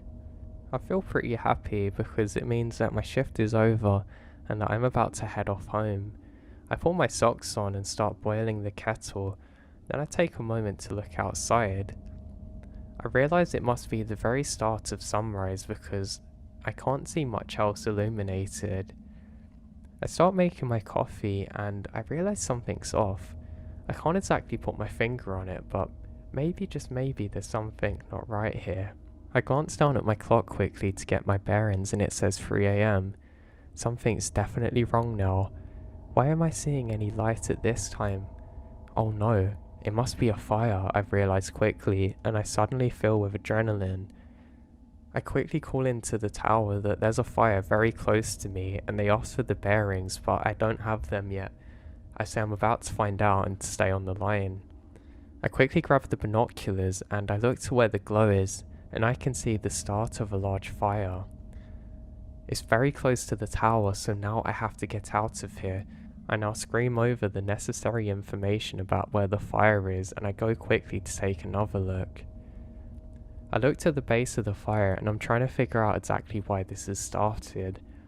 I look to the left and realise that there's a large rock obstructing the view, and a few other skinnier ones. I think this is odd because I haven't seen them before. I take a moment to let my eyes adjust and I realise there's 4 figures standing there in the fire. I let out a scream, and to my horror, just through the fire I can make out one of them waving to me. I realise instantly that I need to get out of here as soon as possible. I quickly grab my radio and run downstairs. I get down as quick as I possibly can and jump over the barrier. Annoyingly, I left most of my belongings at the time, but I didn't care now. What's worse is I don't have a torch.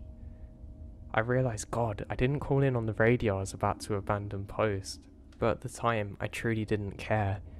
Luckily I still had my small radio with me, so I quickly scream over to my friend what's happening at the other tower.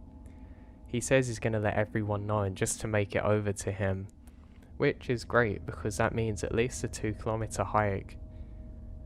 The worst thing is I don't have my torch, so I can't figure out exactly where I need to go. I look towards where the fire is after about a minute of running, and just as I approach the bridge, I realise I can't see any figures now, but the fire's spreading pretty quick. I decide that I'm going to stay close to the water because as a last resort this can probably save me, and it should eventually be able to get me over to my friend. Now when I'm sprinting, I hear a clap sound again. At first I didn't turn around because I thought maybe it was the sound of branches snapping from the fire. I continue jogging for another 30 seconds when I'm met with more clapping, just more distant. This time I'm almost frozen in horror and force myself to turn around, and I can see 4 figures standing on the bridge clapping me. I let out a scream and start sprinting again. I quickly hold onto the radio and scream what's happening, but I'm not met with anything other than silence. I try again and realise, God, I'm not at the area where I can get signal. I have to try and get over the hill at least. My feet actually feel like they're burning because they're not designed to go over terrain like this fast, but I keep going. Luckily, I'm relatively fit and I can keep up quite a decent pace. I run for a number of minutes and stop again to try and see if anyone's following me. I stop for a good couple of minutes until I can see a torch just off the path where I'd been not too long ago. I'm pretty certain I'm being followed now, and I have basically tumbled down the hill. I didn't mean to, and I ended up really hurting my legs doing so, but I basically slipped down the whole thing. I busted up my arm pretty bad too in the process.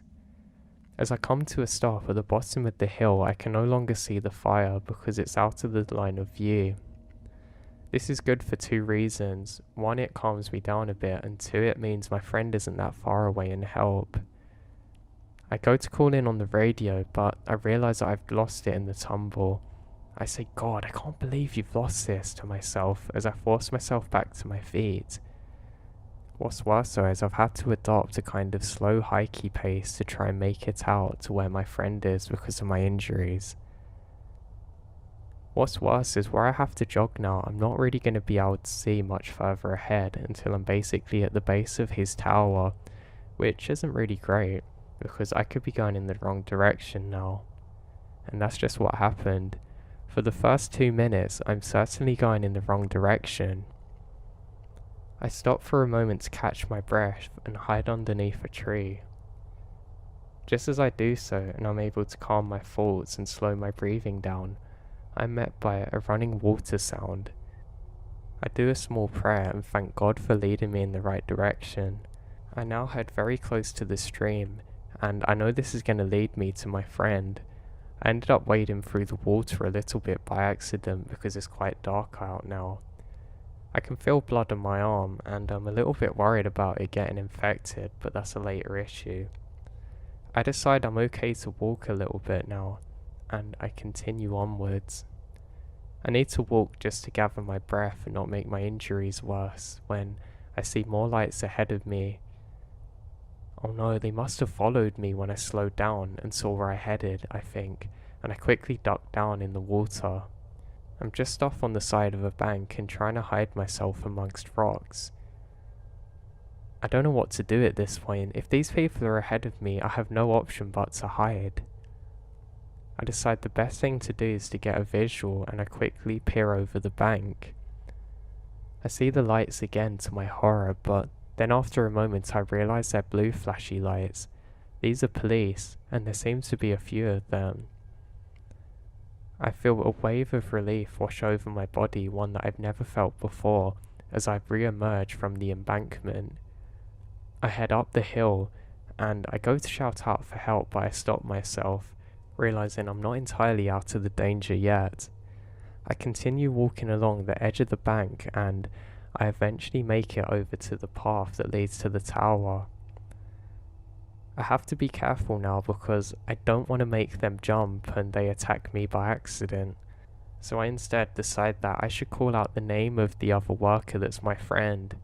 He then screams back to me, Mark, I knew you were there, Mark. I say, quick, go help him. Where are you, Mark?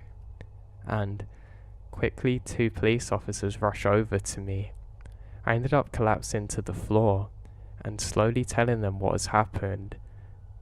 This is at the same time they're starting to patch me up for my injuries. I say there's a group of people out there that have just set fire to next to the tower that were trying to hunt me down. They ended up calling it in to get more support and some other rangers to come and help out with the search. My buddy gave me a big cup of coffee and quickly put a blanket over me, helping me get into the car where I was driven off to get help for my injuries. The police were happy with the information I'd given them, and they decided not to bother me too much because clearly I was in a state of shock. In the drive over there, I remember just putting my head on the window and slowly drifting asleep. It turned out that I had sprained my arm and twisted my ankle, and I had a large cut, but luckily the police had done a really good job of helping patch that up, and I didn't end up needing to go to the hospital. I was taken home where I was able to recover, and the police took some more details from me. I thanked them for the help and they left. A couple of hours later, Mark came to join me. He gave me a big hug and said sorry for everything that happened to me. I explained everything and he said I did the right thing and not to worry, that I could have however much time off I needed from work. He then explained that the police did a large search, and so did some of the rangers. He didn't end up helping out with it because he still had to cover his area, but he was very worried about me. He told me that the police didn't find anything initially, but they were going to continue searching and that they'd update me after what had happened, and that they were definitely going to press for criminal charges as soon as they captured him. He then said he really hoped he could get his hands on them first. Now the following weeks and months after that was a blur. Were actually a blur. I still struggle to remember much of it even to this day. I ended up leaving that job and working a similar one in a different area. I'd never had anything like it happen to me since, and as you can imagine, it still traumatizes me a bit to this day. I made contact with Mark a few times since, and we're actually really good friends still. He actually quit his job there too the following day, and he does something completely different now, working in a wood shop. The annoying part about this is I never actually found out what come with the investigation, or whether these people were actually found or not. I just hate the not knowing part. I tried to make contact with the police, but they wouldn't give me much information about it, but I think it's important for people's safety. I still don't really know what to think of the whole situation. One thing I do know, however, is that it's extremely important for you to trust your guts and your instincts. You can easily play things off as being tired and maybe you've just been out on your own for too long, but don't. Some of this is a survival instinct that was adopted and adapted years before we existed by our ancestors, and they were there for a reason. I don't know what would have happened too if I hadn't have actually woke up in time. Most likely the base of the tower would have set fire and it would have either collapsed or trapped me in there, and I wouldn't be telling you this story today. What's worse is I'll never know exactly why these people were stalking me and tried to get me like that. I haven't really done anything wrong to anyone, and that kind of haunts me a bit, that there's truly evil like this in this world. But I can tell you one thing, I'm never going to sleep as easy as I used to, and I'm never going to go back to that part of the country again. I just can't. Just the thought of it kills me. I've not been able to go camping since, or many of the other things that I enjoy. Even if I'm with a good group of people, I still feel terrified. I really hate thinking of what would have happened if I hadn't have woken up then, but I guess I can tell you that it's not worth thinking about, and that might be a story for another day, but thankfully it's not one that I have to share with anyone. So please, whoever's listening to this story, remember, trust your instincts, and never doubt that something bad could be out there. Always be well prepared for any situation and never rule out anything. I hope nobody ever has to experience anything like this. And I thank God that this didn't happen to someone who wasn't as experienced as I was. I think if I didn't have all my training and level of fitness, I again wouldn't have made it out of there alive. Thank you for listening to my story, it helps me getting this off my chest.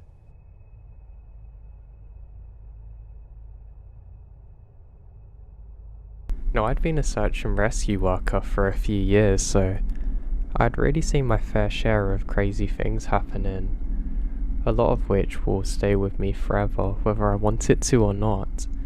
But there's one thing that stayed with me for completely different reasons. So on one particular call out, about 20 years ago, I'd been called to an area that I knew very well and I had no issue actually going into. Apparently somebody in a coat had gone missing who was apparently hiking and hasn't been seen since. I get out there as quick as possible and start my search radius in the area that I've been permitted to search. Now, it wasn't actually nighttime, so I was glad about this. It was about midday, so I was really happy to be out there, because I knew that I had the best chance of finding somebody in the daylight. The chances of finding somebody at night are a lot worse because A, they normally don't have any way of communicating with you outside their own voice. Usually if they had anything with them like a flashlight, it's usually dead by now, and most people don't really know how to make fires. And secondly, you can see everything. So I start my search and I'm just eager to find this person. I don't have any luck for the first hour or two. I eventually make my way up to a big waypoint where I can see quite far in all directions. I decide I need to stop for a minute and drink some water because I don't want to get lost out here myself and get too disorientated. As I do so, another hiker comes up to me. He says, "Hey buddy, are you lost?" I say no, quite the opposite, and laugh. Now he's wearing a green coat, so I know it's not the person that we're looking for. And plus, this person looks really young, like he's in his early 20s. The person we're looking for is in his late 40s. I say, "What's he doing?" and he doesn't tell me too much. He just says that he loves to hike and explore the outdoors and that he's really having a good time. I explain what I'm doing and he says, "Can I help?" I say sure, and we both sit down together. Now we don't really talk too much because we're really focused on the mission, but I'm actually having a really good time, and it seems like this person is really friendly, and you know what they say, 2 sets of eyes are always better than 1, so I'm sure we're gonna find this person quick. So we search for about a good hour and can't find much, but my new friend, whose name I haven't caught yet, continues saying that we should check in this area. I don't know why, but I decide to follow what he says, and we continue up ahead. He says, "Just follow this all the way down and you'll find them." I'm convinced. I say sure, let's go, and he says, "Sorry, I have to turn back now, good luck." And with that, he disappears down the hill. I'm on job, so I can't stop and talk anymore, so I continue going forwards. I realise that I still haven't caught his name, so I quickly run up the hill, and he's nowhere to be found. It's crazy, it's literally like he's vanished, but that shouldn't be possible because I can see everywhere from up here. I think this is really odd, but don't really have time to dwell on it and have to continue. I only have about 2 more hours of daylight too, so I don't really want to be lost out here on my own. So I continue on with my search. Now, I didn't think about that person again because I was too focused on my job. I just thought it was cool somebody came there to help me. Now I start again to drink some more water and look up ahead of me, and I can just make out a blue colour coat that matches the description perfectly. I almost spit the water out as I quickly jolt up, literally spilling all of my remaining water on the floor, quickly going over to the area. I call out and blow my whistle, but they don't move. I get a horrible feeling in my body. Just as I head over there, I can hear somebody else calling out to me. It makes me jump for a second, but then I realise it's my name. It's one of the other rescue guys. They've got to him first. He said "hey" and my name. We've just found him, and unfortunately he's passed away. I then ask him to describe him to me, and it's literally perfectly to the description of who we're searching for. But suddenly something clicks in my head. The very person that's just been described to me matches identically to the one I'd met earlier, just he looked far younger. I then asked for some more information about the person they've discovered and ask where specifically that they're from. He then tells me that he's from Quebec in Canada, and suddenly, my heart drops. The person I was talking to had a French-Canadian accent, and then I realised something. I'm not a big believer in the paranormal, but I don't have an exact reason for what happened that day being anything else. When I saw an ID match on the person they discovered, it was striking how similar it was to the person that spoke to me. I believe that that person had come back in spirit form to guide me to their body. It would literally have been impossible for anybody to be out there without being discovered by the search and rescue team and to be able to disappear like they did. I could have just thought it was my mind playing tricks on me, but the fact that they appeared so suddenly and disappeared while guiding me to the exact place where the body was is absolutely crazy to me. It's one experience I've never been able to forget since.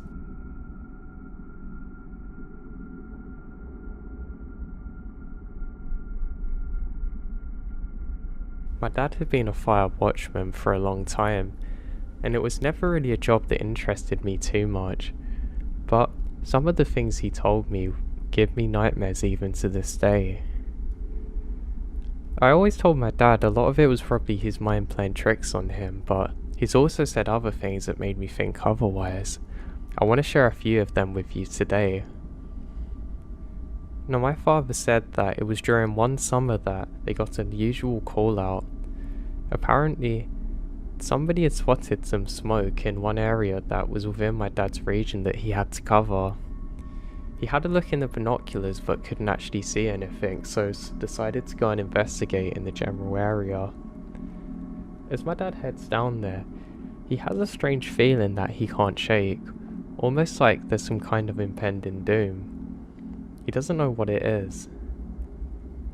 Just as he takes a step forward to go to the area he needs, he hears a strange howling sound. He looks over to his left, and there's a wild dog staring at him. He said it scared the life out of him until he yelled at it and it ran off. My dad said the tension was cut like a knife had gone through it and he was completely fine now. He continues with no sign of fire until eventually he finds a small, smouldering area. He thinks this is a little odd because it's almost like somebody's done this on purpose. There's just a single stick on fire. He's never seen anything like this before. And guess what? The feeling that he's being watched comes across again. He thinks this is weird and he picks up the stick, and there's nothing weird about it, just he knows somebody's probably out here because it recently was on fire. He pushes it into the ground and can't seem to put it out.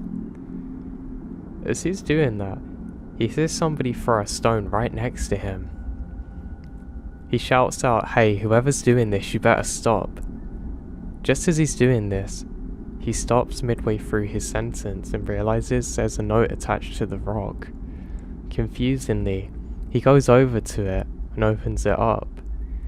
He says the next 3 letters terrified him and he still has nightmares about it to this day. It just said run.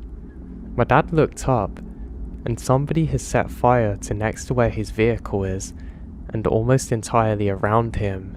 Needless to say, my dad didn't need any further instructions. He drops the rock and the note and immediately starts sprinting towards his truck. He manages to get in just before the fire spreads to it and speeds off to the next station.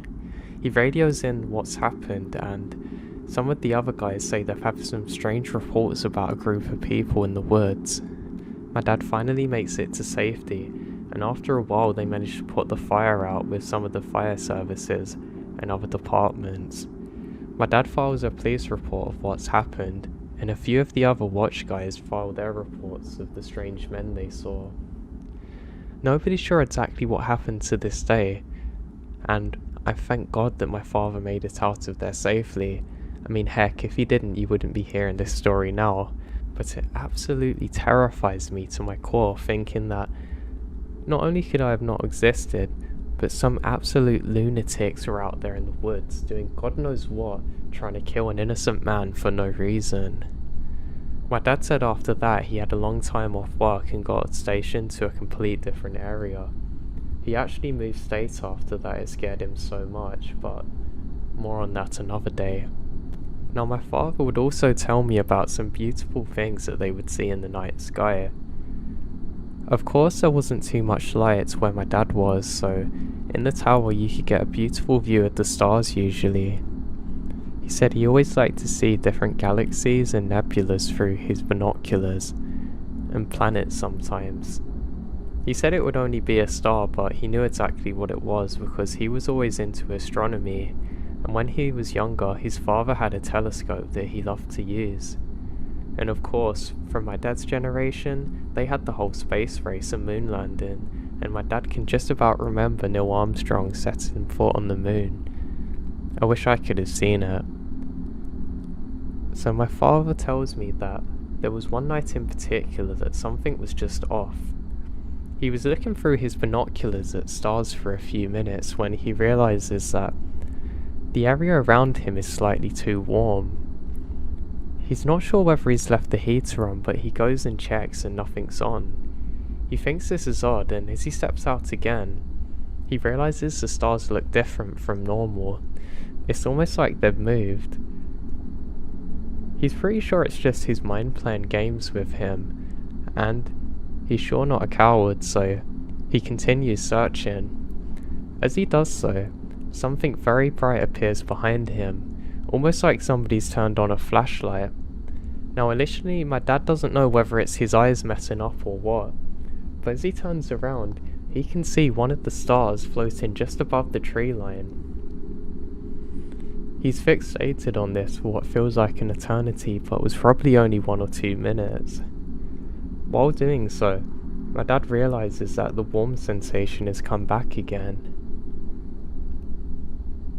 Now, he also realises that there's other lights here and they all seem to be dancing and moving around. My dad wipes his eyes and can't believe what he's seeing. And there's a strange glowing colour coming from the tree line. My dad goes to radio it in, but he can't get anything at all on his radio. It's completely dead, with just static sounds. He can hear some kind of transmission, but it's extremely fuzzy, and he can't really make out words. My dad says he doesn't know what compelled him to do this, but he has to investigate. He still can't believe what he's seeing. He grabs the binoculars and brushes down to head over there. And of course it could be the start of a fire for all he knows. He says as he's walking up towards it, the lights become completely still. And suddenly, nothing. My dad said everything slowly goes black, and all he can remember now is waking up in the early morning. He said when he woke up his face was really hurting him, and looking on a small mirror that he has on a compass in his pocket, he can see that he can't actually see which direction he's going in. The compass is just spinning in circles, and his face is sunburnt. Now this is impossible because he was completely fine the night before, but now, he looks like he's been in the sun for days. His arms are like it too, but especially his face, and it only seems to be on the front side of him. My dad doesn't know exactly what happened, but he must have been out for at least 5 hours because the sun's up now. And what's really strange is near where the trees are, it looks as though lightning struck, but there's no signs of that. The one tree that he saw that thing hovering over is completely dead. Again, not like it's been burnt from lightning, like it's dead, like it hasn't had any leaves on it for at least a year. To this day, my dad still has no idea what happened, and he said he wants to draw it up to his mind playing tricks on him, but there's just too much that doesn't add up here. My dad always loved the stars, but never really believed in UFOs or aliens or anything like that, but he's now convinced that there's something out there that's not from this earth.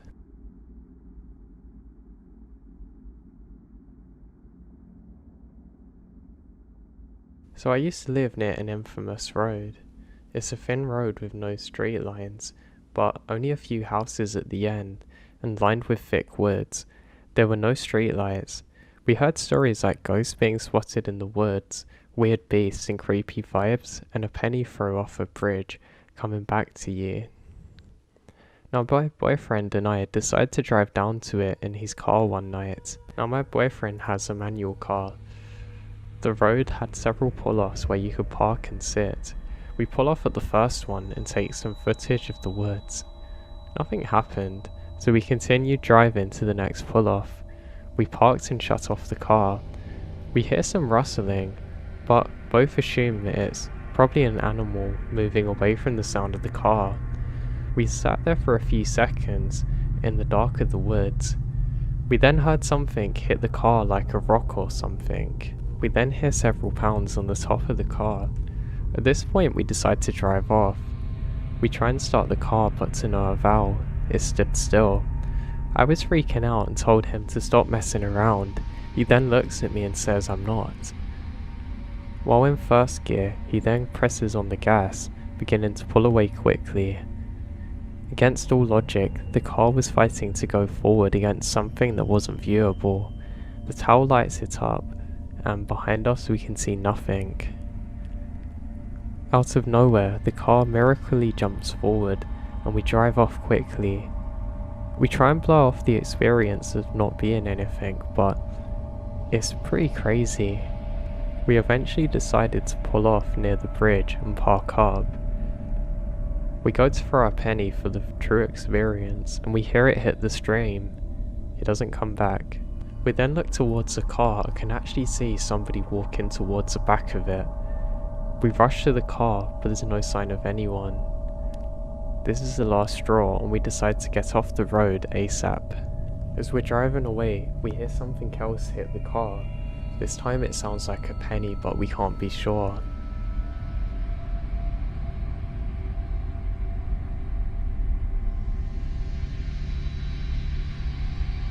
My dad told me this story several times with the context of a weird, cool event that happened to him when he was 10 in the late 1970s, as though he was time traveling. As I got older though, the story really starts to terrify me, especially since when I was younger, I used to go to the same woods to play all the time.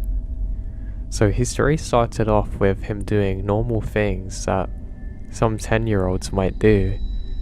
Going up to the family forest to play on the outskirts.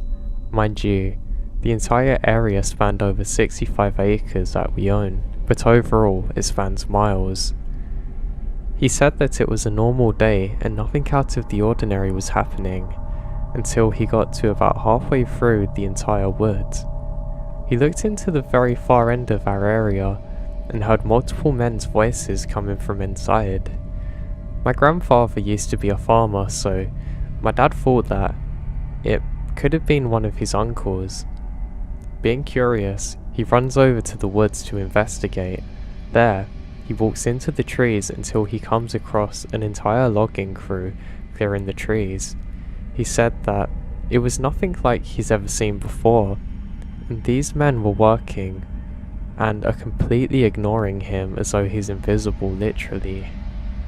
The other strange thing was that all of the logging trucks and the clothing that the men were wearing appeared to be extremely outdated. He said it was probably 30 or 40 years old at least, potentially more. He starts walking through the area and then tries to ask the men where they come from and who are they. One man finally notices my dad, squats down and says, "What are you doing down here, kid? You need to go back." My dad, very confused, agrees to follow the man back to the edge of the woods. They wave goodbye and my dad starts walking back home. He says all he can remember after that is starting to walk back, but waking up in the middle of the field and the sun's now setting. He's been gone for nearly 2 hours according to his mum, who's been yelling and calling for him for literally hours to come back in, and she's getting worried now. As he normally stayed, never for that long though, she realised something was wrong. The weird thing was that he said it only felt as though he was gone for 10 minutes tops. He never took naps, or he was someone who would never normally take naps too, and that's something else that he found really weird.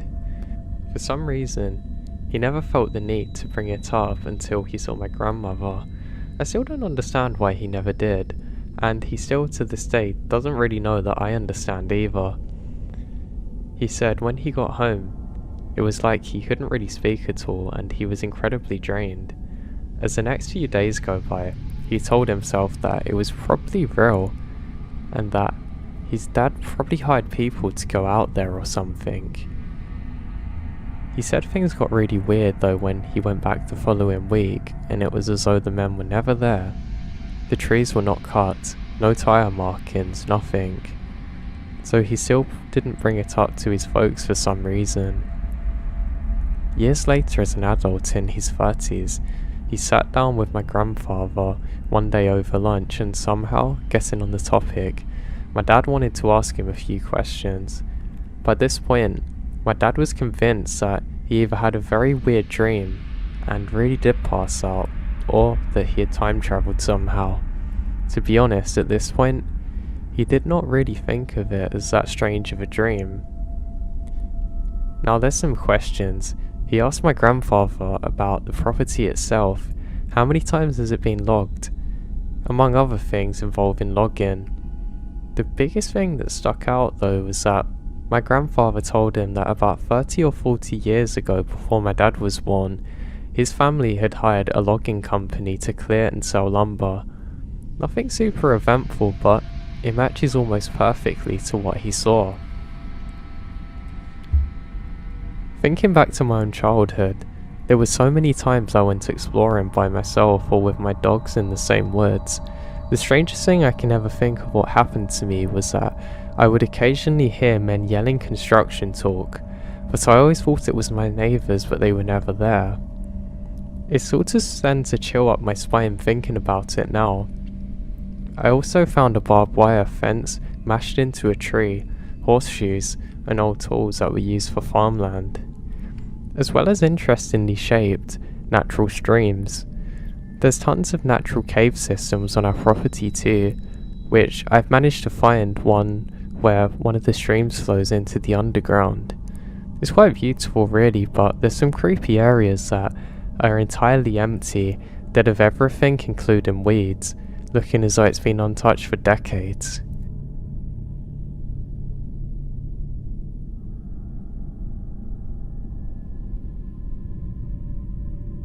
When I was 8 years old, we moved to the place that I still live in today. The house lies at the end of a dirt road in a rural village. Surrounding the house are fields and scattered forest patches. Our property is not very large, just the ground directly surrounding the houses. In front of the house is an open grass field with some small tree patches here and there, as well as some higher and lower parts. It's not completely flat. After really thinking about it, it's probably more like a kilometre or so of fields that stop and start with trees in between. Now there must be in total about 4 or so times where I went to explore when I was younger, most of the times with a friend. The last time I'd been there must have been at least 4 years ago. At first glance, the trees seemed to go on for a long time, but already after 50 metres, there is a dirt ridge to the left and right around 2.5 to 2 metres higher. Then all of a sudden, if misplaced, there are a few cabins with no patterns to their positions, scattered over roughly 250 metres with a shallow pond and thick wood on the sides, and between them grass and thin bushes on either side. The whole thing had a rectangle shape. Now we had crossed over the ridge on one of the shorter sides. Now the cabins all look like they're built in the 80s with flat roofs. When we first went there we thought it was odd, but it could have just been an abandoned resort or something. But then we looked through the windows. Inside most of them, they're empty or had things covered in blankets. I remembered thinking it was creepy, but when we found animal remainders all over the land behind the ridge, we got really scared. And we went deeper into it, which was only when we were there the second time. I remembered thinking how odd it was to be there, because There were no signs or anything to mark somebody's property. There weren't any roads to go there to. Now, when we got to the end, it was the last time we went there because it felt like we were being watched. As we went to leave, I spot a tall hooded man in dark clothing walking towards us from about 100 meters away with what appears to be a rifle on his back. My friend and I start running away in the direction of my house, but I can see the man following us. We reach a ridge, but our view of where the man would be is blocked by a cabin. My friend climbs over first and I followed him. We run and don't stop running until we're home again. We never told our parents or anybody else because we don't really want to get in trouble, but it was truly terrifying.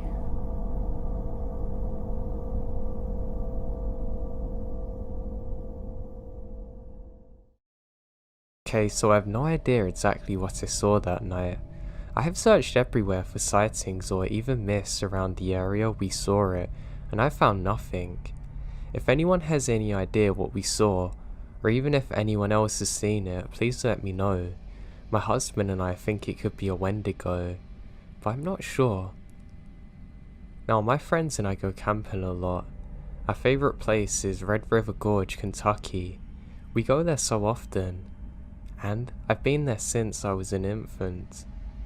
I'm 28 now, married with a kid, and still go. It is the closest place to where I live that you can actually see the Milky Way pretty much all the time. It's perfect to stargaze, and I've seen a shooting star every clear night that I've been there. When we go without our kid, we will night hike to a good lookout point and stargaze for hours.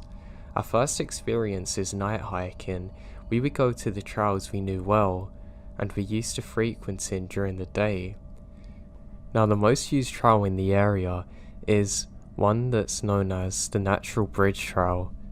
The trail is around 2 miles uphill depending on your starting point.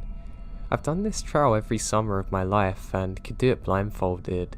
It has wooden steps, carved rock steps, long handrails, multiple sitting points under a roof, trash cans, and after reaching the main trail, there's no lights. It's often used, and while it's an uphill one, the difficulty is low. As long as you have a good grip on your shoes and water, you'll be fine. My friends and I have literally done this multiple times, and are confident in it as well. Hiking this trail at night is not allowed, but it's in the woods and I've never really been to one that I've cared about closing times. When we use this main trail to hike to the top, we will park in a lot designated for the pool and Hoden Island. You walk across the road that leads to the pool, and you're at the first trail marker. You go up the gravel for a while and past the Natural Bridge State Park Lodge. There's actually a waterfall and some lights. It's always best to go fast and watch out for rangers that would tell us to leave. Then you walk across another road, and there's a mini shelter to sit on, or a small rock wall that you can rest on. That night, things are normal to begin with. As soon as we started the hike, the clouds took over and it appeared as though we'd been walking for nothing because we can't even stargaze. But we went anyway just in case it cleared out by the time we get up there. In the beginning, it was just normal paranoia that was keeping us stressed and quiet, it seemed. You know, you've reached the bottom of the bridge when you see a giant limestone wall. During this time, there was a gazebo that sat to the right of this wall, and the trail continued and followed next to the wall. Where you come from is a fairly steep part of the trail, and the gazebo is welcomed. My husband, my best friend at the time, and I all sit on top of the gazebo. We're all facing down towards the limestone wall now. We each have an LED headlamp and a headlight. We don't usually look at each other because it's blinding, so we sit in a line, like the Lord's Supper, and walk in a line or staggered not to blind ourselves. It is after hours at this point. No ski lift riders have gone for hours and the rangers had already done their sweep, so they're heading back, but we're obviously not. We ended up leaving in no time though, and making sure the trail at the top was clear for our hike up. The ski lift takes you to the top, but there are workers that stay and do counts and only leave once it's clear. I guess I have to make these points because that's what I was thinking when what seemed out of nowhere, a girl with a headlamp appears, beginning to walk down the trail, staring at us. She's in a sundress and flip-flops. The hike's uphill, and while it's easy, you don't want to do it without water or real shoes. She'd have to hike up and down to this point with no food or water. Her light was bright, and when she reaches where the trail turns from in front of the gazebo down to where she comes from, she stops. And she just stands there, kind of eerie. She's looking directly down at us. Her light made my hand light up. Now she doesn't turn away from our lights at all or even react to them. I say hello. She said kind of what sounds like hello, how are you? But I can't make out what it is. I said something like, good, and you? She pauses for what feels like an eternity and says, oh, I'm fine. She then just stood there with her hands to the side of her, staring at us. Her light made it impossible to really see her face, and it was so bright I have to put my hands up the entire time. She eventually walked away and slowly turns down the trail. She got to the part where the trail turned and we saw her light just stay in that one spot for a minute, then fading. We wait for a while before continuing up. I kept making comments about how weird that was, and everyone else just made it out to be as though I'm being afraid. But no one ever come after her, which is kind of funny. But she had done this hike alone, at night, and I wasn't sure why. Somehow she hasn't even been detected by any of the park rangers. We got up after a bit and started walking back to the top. It felt like it took much longer than it ever had before in the past, but we make it to the top. There's stones, and they're kind of steep and named Fat Man Squeeze. They get you over to the top of the bridge, and you can walk across it and whatever. Going up and being on the top, we hear twigs snapping, almost alternating from left and right. We lay down and try and stargaze, but the clouds are thicker now, and it's miserably hot. We could hear voices at the same time, and my husband kept checking for people. He never saw anyone. We saw a light flash, but nobody near it. And then a bird call. But it wasn't like a real bird, almost like a person imitating one. Like rhythmic, and not so much natural, if that makes sense. I was convinced that we weren't alone, and hadn't been alone for a while now. I ask if we can leave as soon as possible, and everyone agrees. We began going down the way that we come from, and it felt like it was taking an eternity. We were going steady and quick, and it was downhill, but we're not making any ground, it seemed. It's hard to explain, but it was weird. I even said aloud, this feels much longer than it should be, and they agree with me. I kept looking behind me with the flashlight, and my husband kept looking out to the sides, and my friend kept hers mostly forward. I kept feeling watched and can't figure out what footsteps are ours or the others. I would turn around in the direction of a noise and see nothing. When my husband was walking, he kept saying he was catching eyes with something in his flashlight. Usually you can see a raccoon spying on you, but not this time. He's afraid maybe it's a big dog or bear. And I could never see it when he did. Now, we're hiking down semi-panicking on a kind of flattish area compared to the normal downhill areas that we're used to. The log fence or handrail, whatever it's called, is on our right. We are in a row walking within reaching distance from the barrier, and my husband just stops walking altogether and says, "What's that?" But the question is more of an alert, I move my headlamp in the direction that he's pointing to and see nothing. But then, both of his lights catch a shape. My headlamp catches the shape too. It's almost simultaneous. All lights fixate on this grey creature. It is bent in a crouching position, knees facing out to the right, turning towards us. It starts to slowly stand, and my mind is racing. It looks human, but it's far too big. People mistake human shapes for what's actually bears in the woods, but this is shiny. It's thin and big, almost like it's too big and too grey. There's a shine to it, and our lights reflect it even more. It gradually comes to a standing position. Its head is long and its eyes are in a human position, but it's not human whatsoever. It doesn't have normal eyes, just big empty holes. It looks directly at us. The way it stood up was intimidating, almost like it was a snake, and it appears smart. It was like it was stepping up to a fight, from crouching to accepting a challenge. Its hands had to be by its knees. It must have stood about 8 or 9 feet tall. No hair whatsoever, and its head was large. I can't process what I saw, and I was frozen. Then, I can just feel my husband hitting me saying, "Run, please." I start to understand that we have to get away from this thing, and it pivots and runs to the right, going backwards on the trail so it could get around the barrier and onto the trail behind us.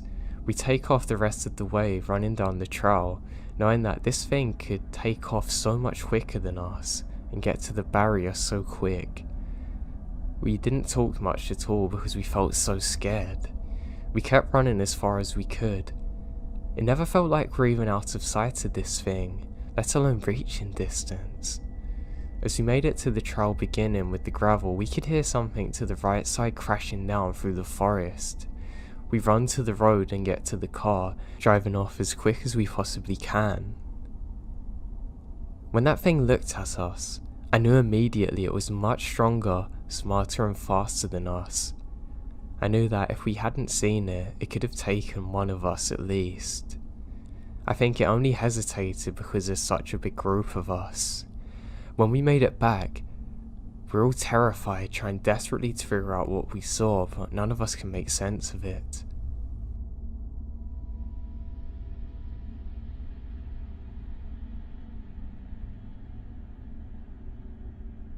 I was born and raised in the hills of eastern KY, about 10 miles from Hazard. When I was about 14 to 15, my cousin and I went hiking, going to the top of one of the mountains. We followed a trail, sometimes almost straight up, and what we saw terrifies both of us. We had been walking for about an hour and a half, when we saw a man and woman's clothes on a tree limb. That might not sound strange, but we were far from people, and the branch was at least 30 feet off the ground. The clothes were neatly draped over the branch like they'd been not thrown up there. We ended up going further, and eventually found a flat area. There's no trees, no grasses or flowers. Now, off to my left, I remembered seeing a black hole in the air. Not shiny, like the mouth of a cave, just black. It was 8 foot tall and 3 feet wide, and kind of misty around the edges. Seems like every year, the memory fades a little, so the next thing I remember is tearing down the side of the mountain as quick as possible, not following the trail, just trying to get away from whatever it was. To this day, I have no idea what it was, but I'm sure there was a connection between the people's clothes missing and that.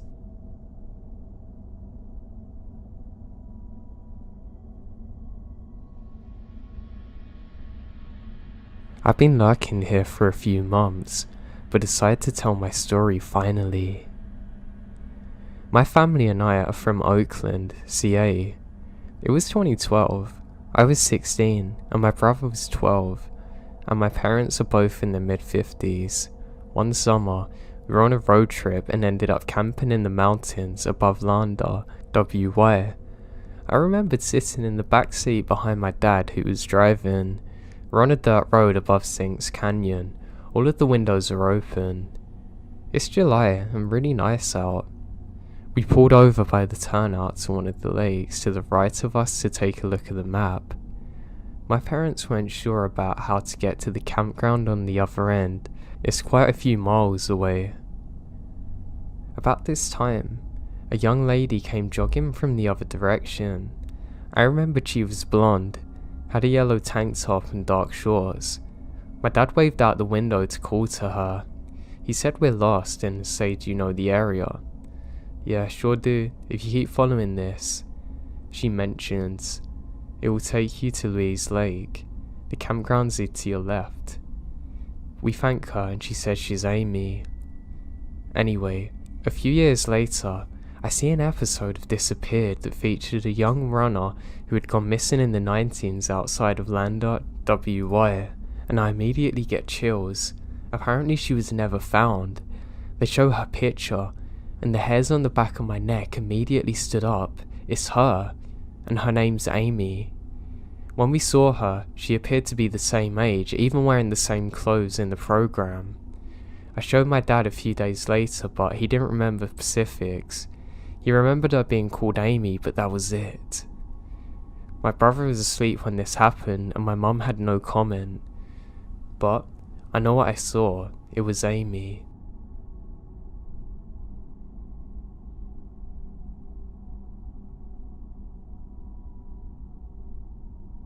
Now, I'm not religious, which makes this story harder for me to understand, but the rest of my family is, and for some reason, my mum and dad were still together, and they prayed when riding the bus.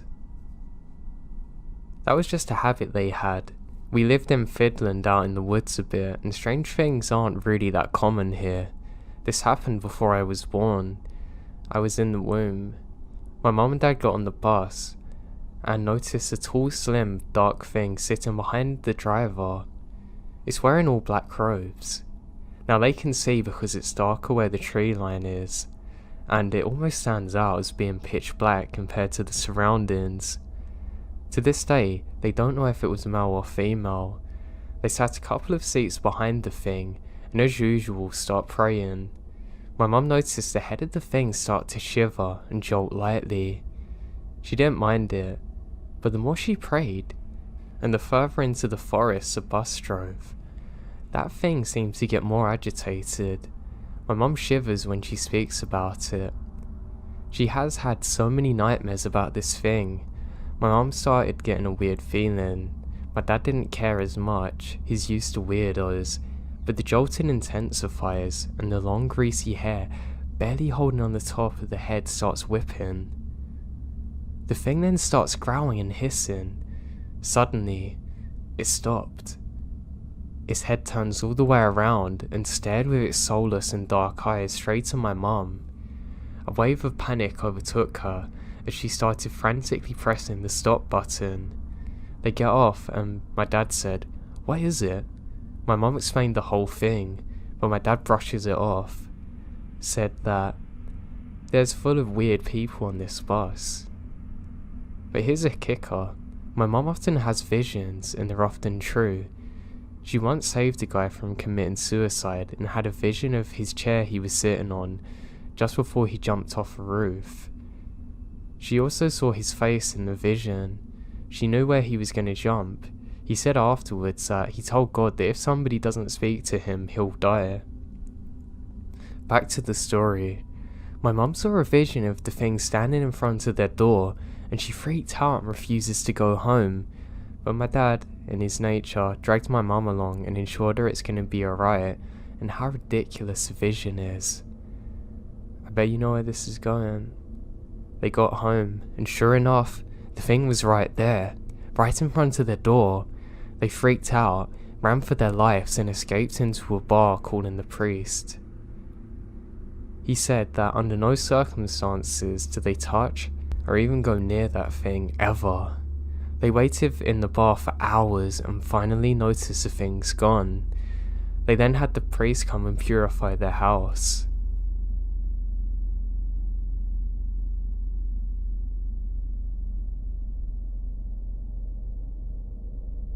went out hiking into the wilderness on the outskirts of Yuma and walked about 5 miles from my car to my campsite.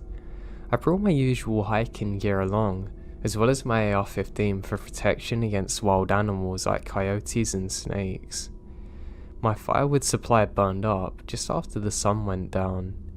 I went to bed at 18:30. I messed around on my phone until 19:30, passed out, and I'm then woken up by a call by my friend. Now it's around 8:30 and I fell asleep again. The next time I woke up, I couldn't move. I could hear rocks moving around outside and soft footfalls in the sand right outside my tent. I heard coyotes howling louder earlier, so I know that's what they were. I was sleeping with my back against the wall, and one of them idiots presses their noses in my back and sniffs me for a good few minutes. The second thing that happened was around 0300. This is a nightmare. Not sleep paralysis this time. There are 2 sections in my tent that can be seen through. It had to be a dream, but I woke up, peered through the window, and I saw a young woman and child sitting outside my tent on a small rise, no more than 6 feet away. I asked who they are. The child was silent, but the woman declared, "Leave now."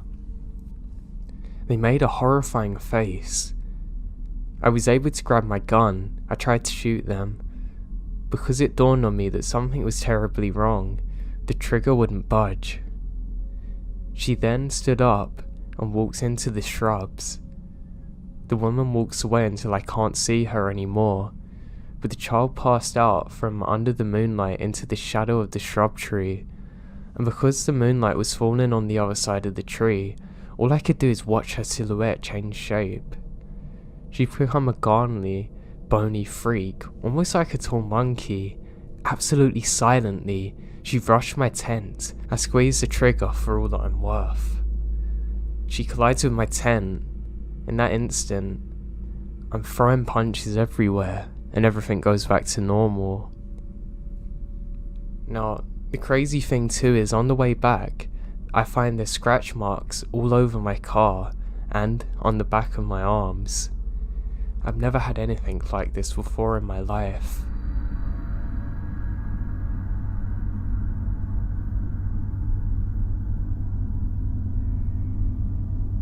My husband and I love to go driving. We prefer road trips, but on the weekends or nights, we have nothing better to do than to go around cruising and just drive around. We prefer smooth and not busy roads. On this particular night, we are bored and decide to go cruising. We went up north to a small town, about half an hour from the city where the roads are curvy and smooth.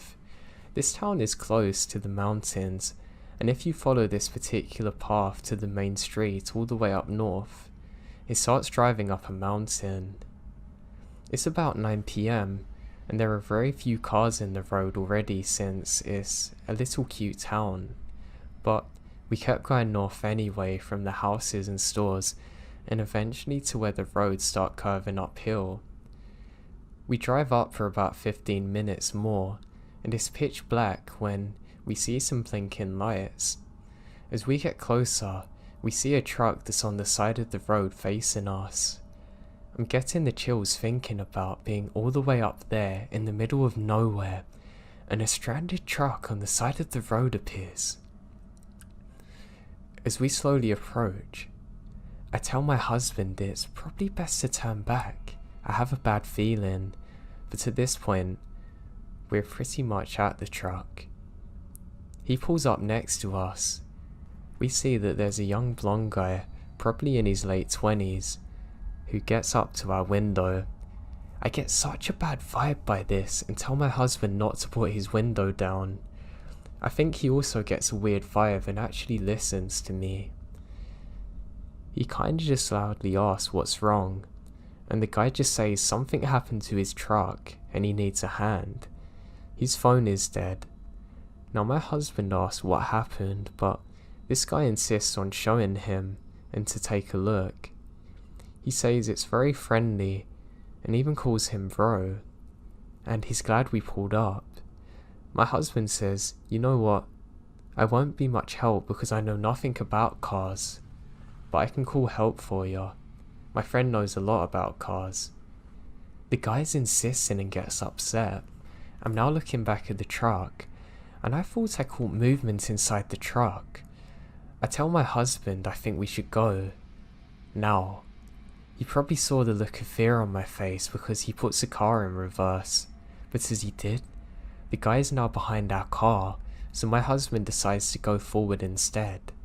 We drive up for maybe 2 minutes, trying to find a place to turn around since the road is so narrow.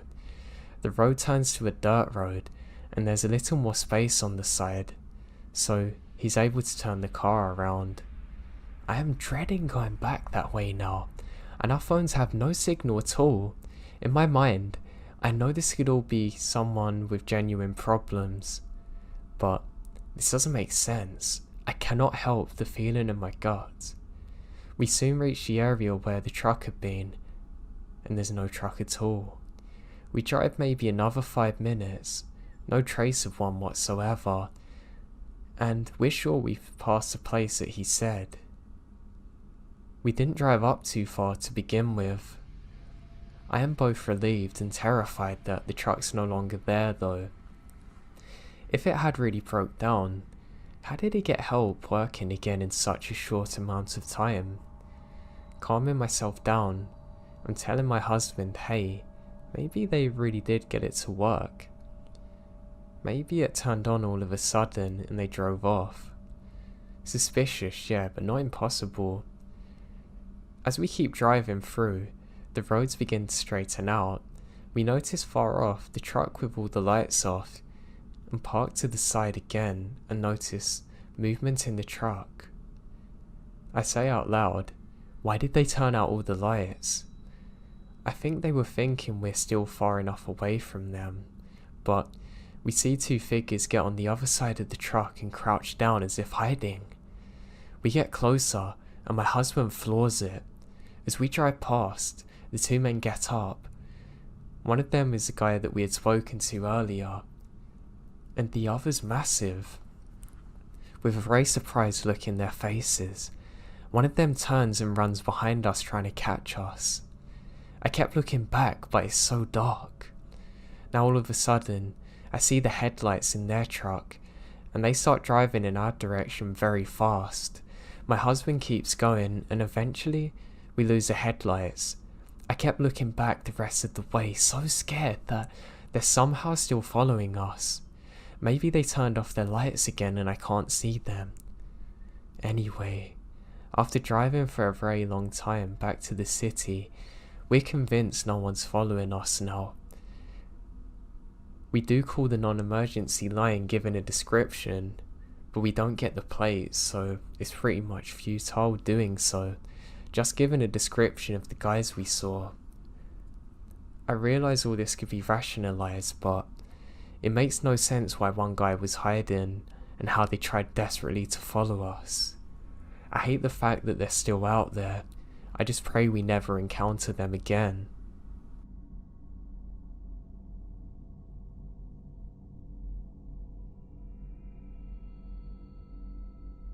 I don't know if this is an Eastern Coast thing, but in my little town, there's a twice the ice station. Basically, you fill up water jugs and get ice bags for cheaper than you can in the grocery store. I went out a few nights ago to get some water, because hey, who wants to be drinking tap water? My husband was home, and because I'm kind of heavily pregnant, he insisted that he go instead, but I really wish that he would have done. I was out at 1 AM, and it's dark for miles in the middle of nowhere. As I get out of my car, I open the back seat to get the gallon jugs and close the door.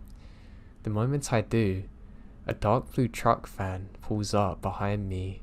I presume that they're doing the same thing as me, and I don't really think too much of it. However, alarm bells start going off, and the alarm bells start screaming at me when the slide door opens up and 2 large men step out. It's about a 20-foot distance between me and them, so the first thing I do is pull out my phone and start making a pretend phone call saying, "Yeah, I'm almost home." As soon as they see me answer, one guy says "crap," and they both get in there, tires literally screeching as they bolt out of there. I throw the jugs into my car, empty, and lock all the doors 1,000,000 times before I broke down, calling my husband. He told me to write down the make and model of the car and colour, and we'd go to the police station first thing tomorrow. Now I don't know if they targeted me because I was a woman alone in the middle of nowhere, but deep down, I know they targeted me because I was pregnant, and I don't want to think what would have happened if they got me.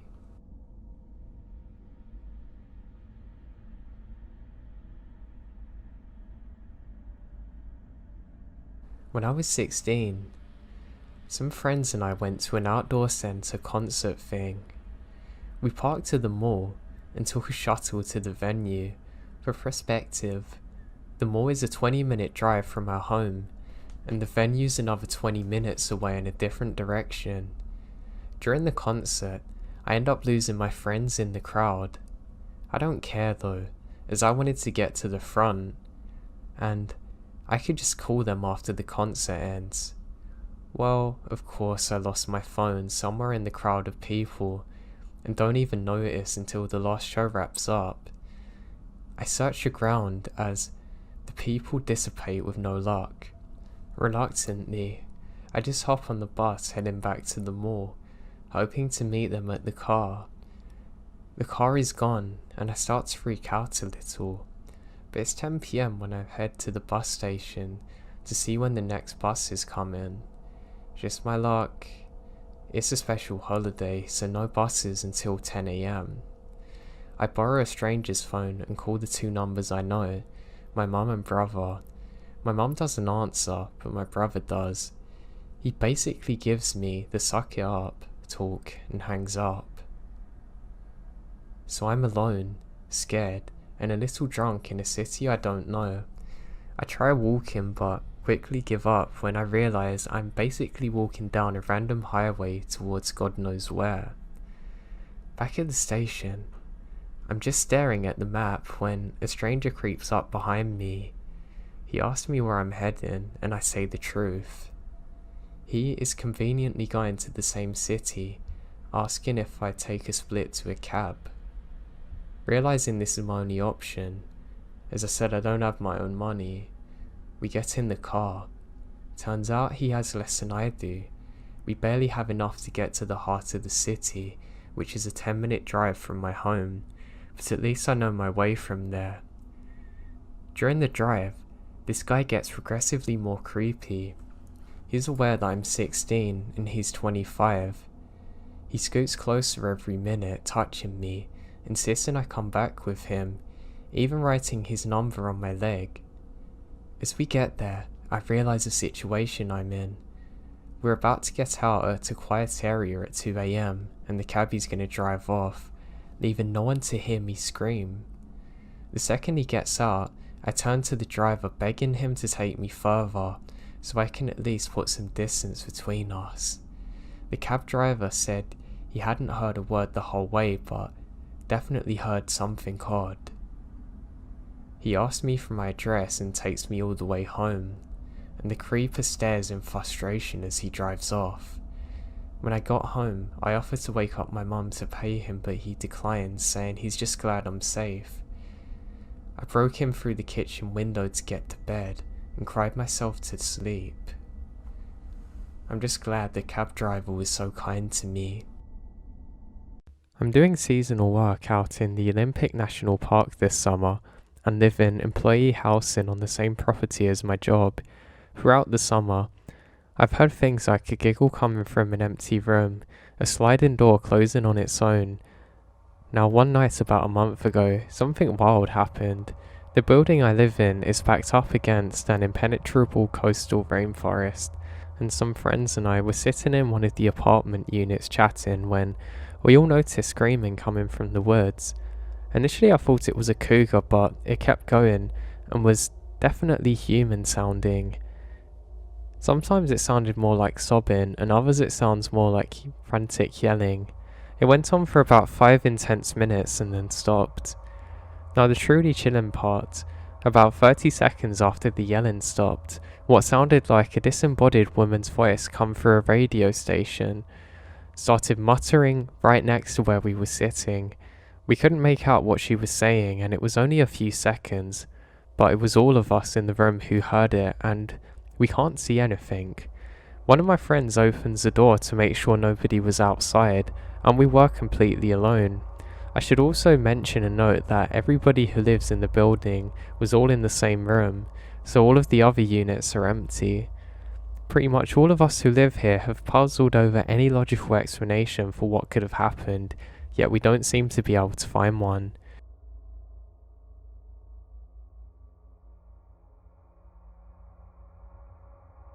Now I've been searching for some semblance or similarity in someone else's encounters for 3 years now, hoping another's experience might align even slightly with my own, just to validate it. Until last night, I found details aligning with my own encounter, but nothing I felt was concrete enough to make my story not sound absolutely crazy. It still does sound insane, I know. I have no way further to explain any of it, so all I have is what I witnessed. I found a post on here from 18 days ago that sounds similar to my own. The key difference being familiarity of the voices mimicked, leading me to wonder if this thing had been watching us for a while. To get both of our voices down, it had to have heard us at the most recent, probably 10 hours before we had left for work. Alright, let me preface this. I typed up all of this as a DM to send to somebody else, so the syntax is going to be awful.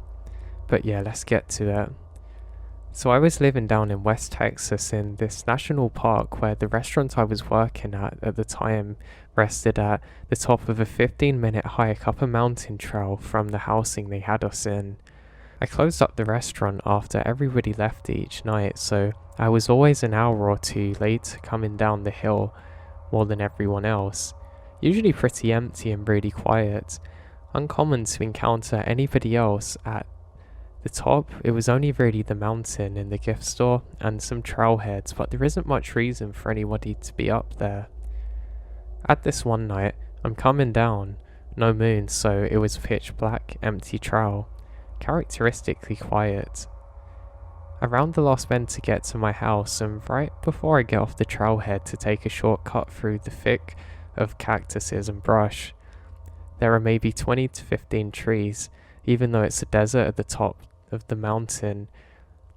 Now, when I heard my best friend / roommate call out my name, clear as day, in the other direction, saying my name, and when I turned around, I can't see much. Now, in retrospect, it almost sounded funny. It was close, like 15 yards maybe, but it sounded far off at the time, like if somebody recorded his voice from far away, but played it very nearby. It just sounds off, but not enough to flip a switch immediately, and maybe I'm painting the memory of it differently than it actually sounded. So I'm facing my house maybe 50 yards away, and the voice comes from directly to my left, on this foothill at the mountain we'd hiked around on sometimes. It has much more tree coverage than the trail that I'm on, and was considerably more than the thickness separating me from the clearing surrounding my house. If you walked 5 foot in the direction of the voice, you'd completely disappear from the view of anyone. Now, hearing my friend's voice calling me, I was like, oh cool, we're night hiking, and I turned to follow it. But right before I take the first couple of steps into the tree line, I hear his actual voice, which is further on the porch saying, "Hey, who you talking to?" which stops me. I turn back to my house, confused as anything, just in time to see this thing burst out of the frickin' thing I was just about to take a shortcut through to begin with before hearing the voice and turning away from the exact spot that I had walked down every single night, and this thing bolts.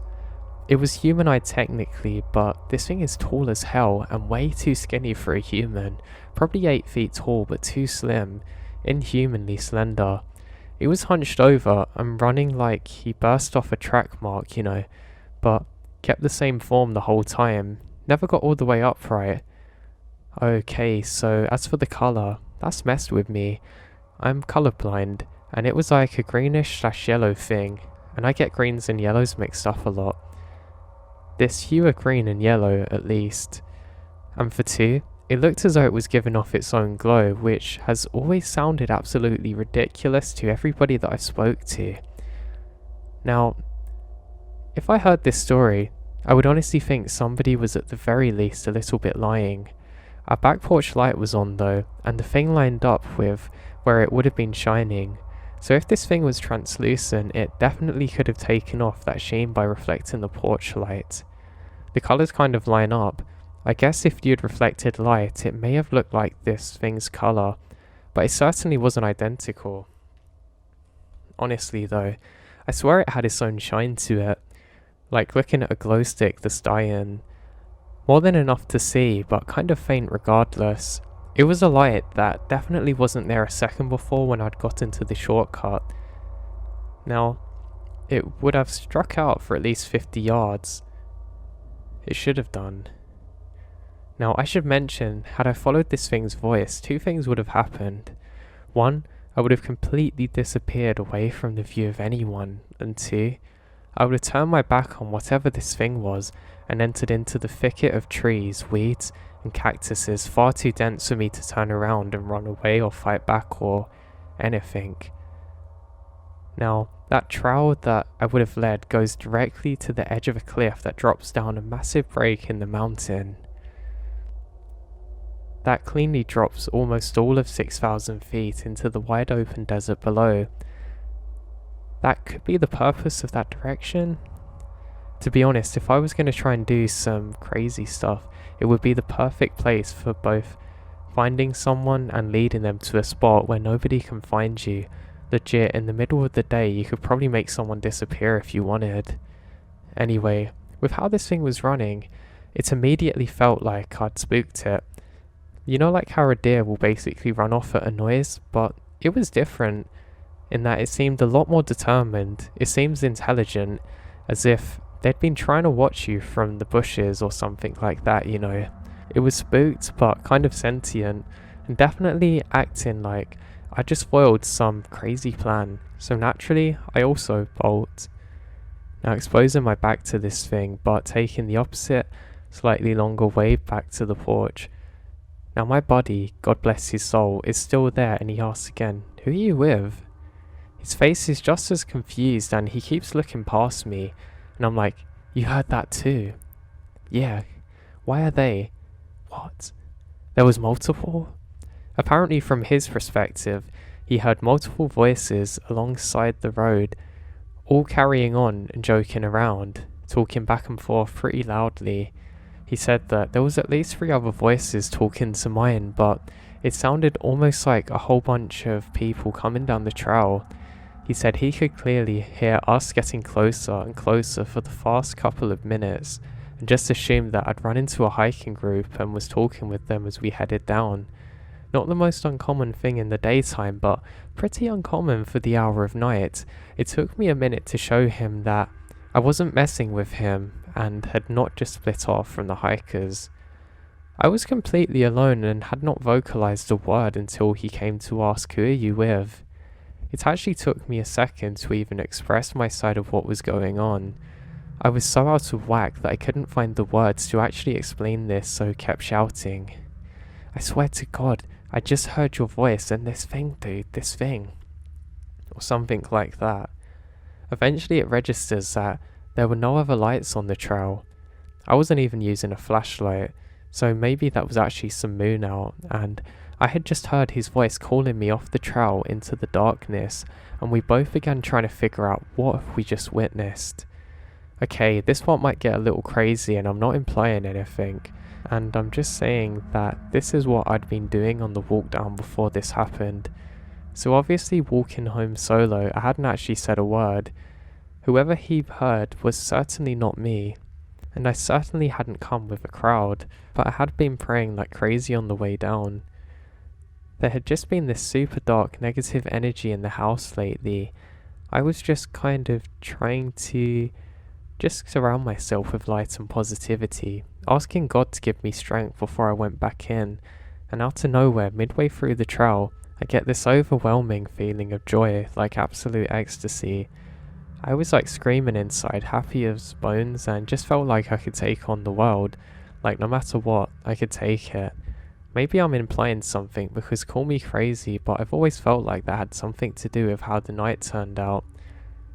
I know that part doesn't really sound insane, but so does the rest of it. So whatever. I certainly don't think it was a coincidence. I'm just not sure what to make of any of it. Every detail means every detail. That's just what's going on. But yeah, anyway, that's pretty much it. The only other thing that made it memorable is out of nowhere, I just kind of stopped thinking of it. Not like forgot, but like it was hidden behind some thick fog in my head. The next morning, I told the story to my friend and she uncharacteristically shut me down and said, "You all are just crazy, getting scared out in the mountains," and walked away. It was really not like her to dismiss someone, especially a friend, without hearing them out. She's a really empathetic person. It was legit like she'd heard something that triggered a memory, and she refused to touch upon it or get close with it. I could be reading into it, but that's happened a couple of times with this story. Anyway, we'd been living on that mountain on and off for a few years at that point and never seen or heard anything remotely similar until that night that we'd never forget about. Now, it just wasn't like we'd get spooked either being on our own house or on the trail because we took it twice a day, every day. And it wasn't like we were seeing things or making things up because we both seemed to hear the same thing pretty much.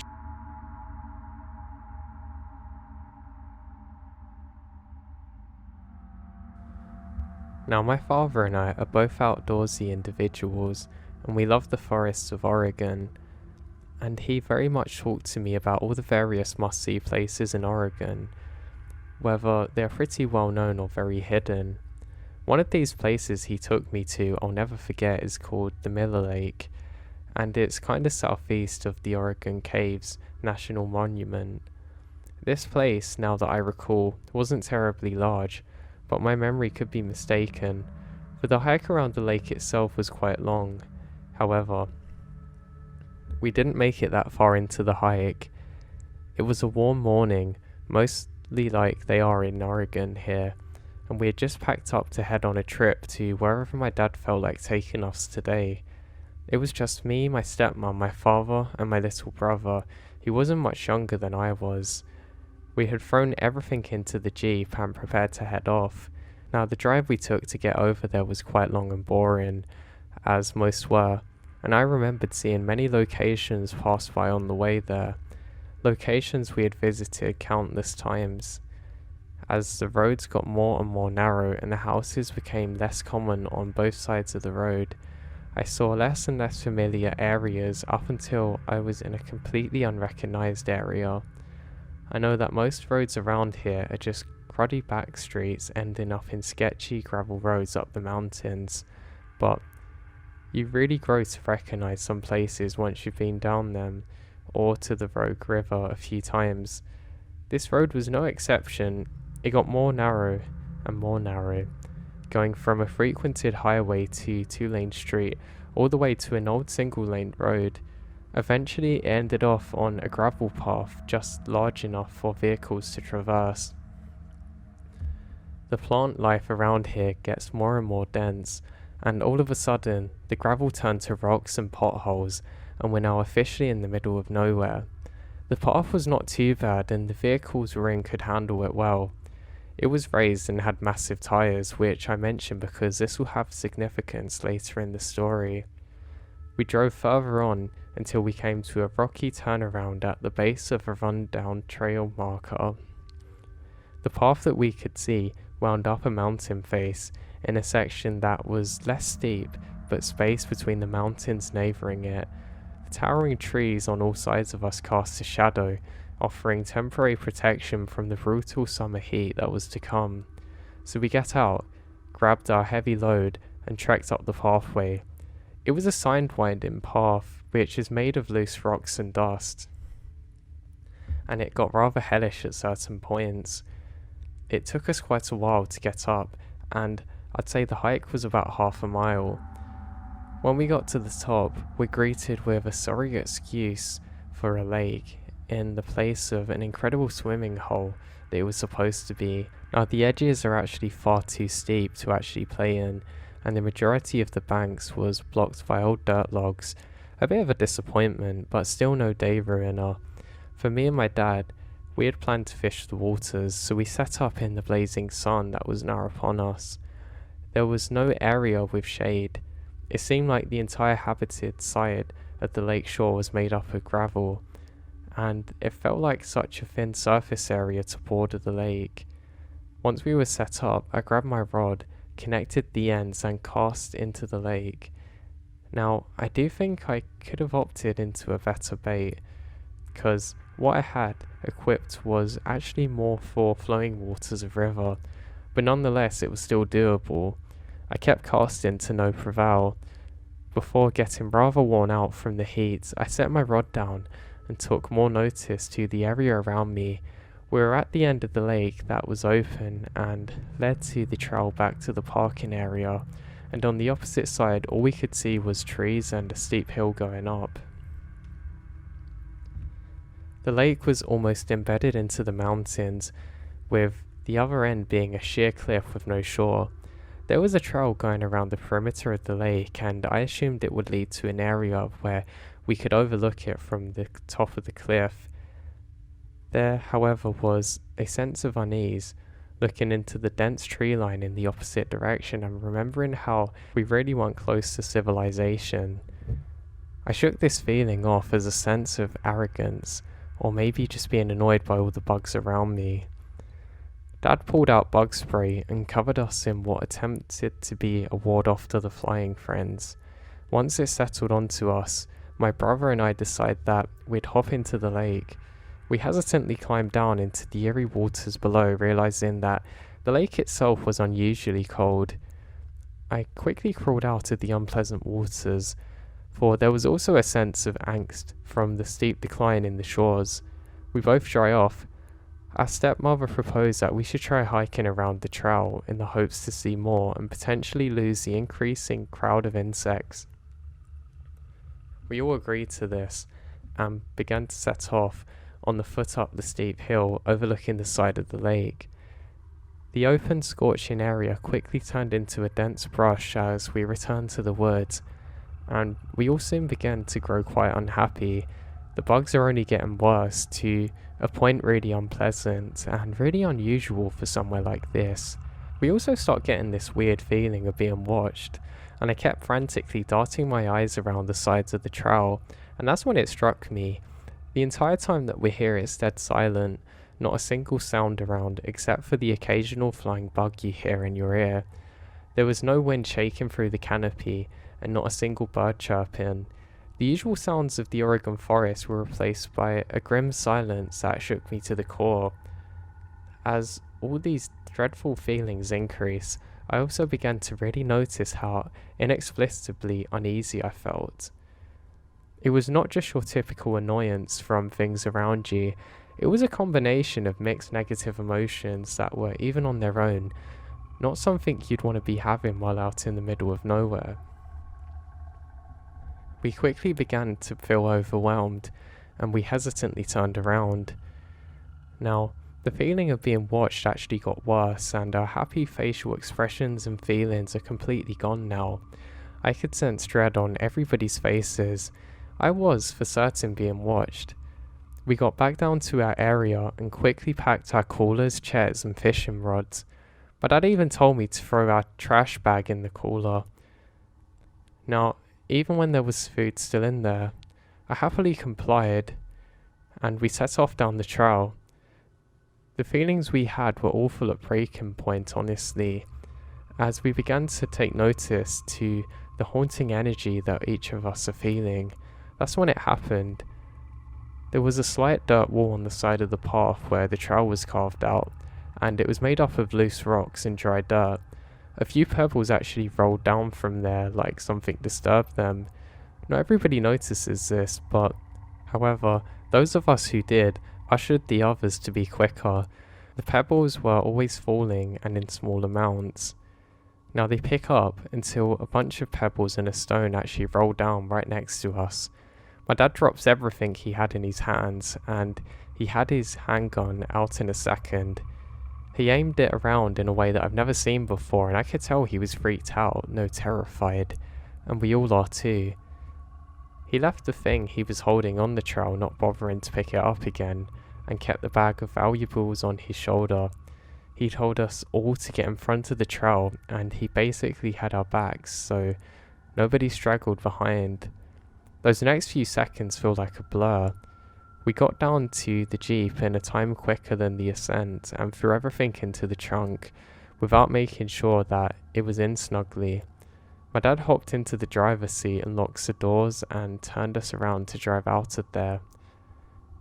We are all on the brink of pure panic, still contemplating about what was going on.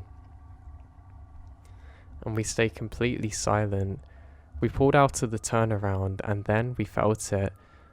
The jeep shook and dipped like it had a blowout, and instantly our dad stepped on the brakes and hopped out to make sure it wasn't a tyre that had gone out. After hearing that we might have gotten a flat, my brother and I start getting worried, and rightfully so. My dad stepped out to check the tyre. If it was a flat, we'd be screwed. The jeep had a jack and a spare, but there was no way in the world that we'd be able to change it. The jack was too short for the jeep because it was a stock jack, and the jeep had been raised by the previous owners, and the tyres are massive, so that's not going to help at all. And all of a sudden, I heard him explain that it wasn't a flat, and he hops back in. He continued down the road and made it safely home, not stopping for anything the whole way back. Aftermath. Now this story gives me anxiety thinking about it because I have no explanation as to what happened. We were the only people out there, and that's because that the gravel road that we parked on was the only way there. No other vehicles were spotted the entire time. The lack of sound was really freaky looking back at it, because in nature, a lack of sound usually indicates that there's a predator there, or so I'm told. I don't know if I put enough emphasis on this, but the place was dead quiet, not a sound to be heard, and the feeling of being watched, which was really scary, didn't seem to go away. And finally the bugs, yes the bugs, but they're normally not that many, so I don't know why there was so many in such an abundance in the same area. It's honestly insane how many there were. I've really never been through something that bad before, ever. And it only got worse as we progressed down the trail. Maybe them warding us off for the best. Maybe if we went further we would have found something that wasn't meant for our eyes. Now the gravel falling, that could have been an animal, but how come we hadn't seen anything up until that moment? And also with the jeep stopping and having that problem. Yeah, it's pretty weird. The rocking was really intense, nothing like a bump in the road, and it definitely wasn't something you could ignore. I honestly don't understand why this one particular place was so creepy, or what could have possibly caused what had happened to us that day. I do know for certain though I do not want to go back to Miller Lake again, at least not alone.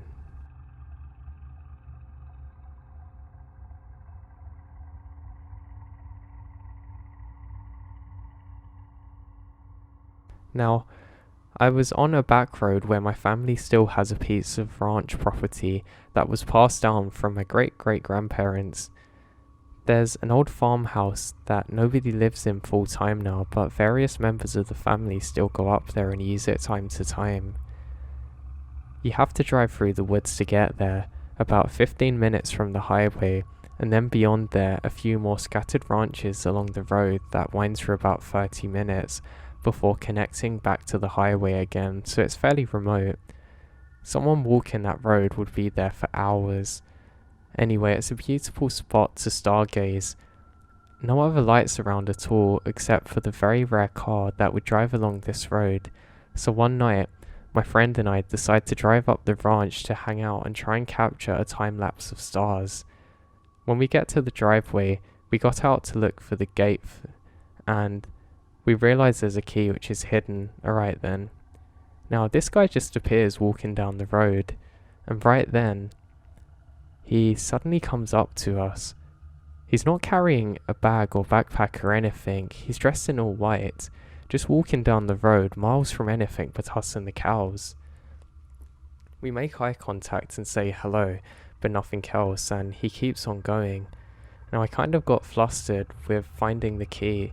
Anyway, suitably spooked by the guy, we decide to abandon the stargazing plan and go back down to town, which is rural enough that you can still see stars, but there was something about seeing that guy with no gear or anything that's really weird, and this is also close to the US-Canada border, so yeah, who knows what his intentions were.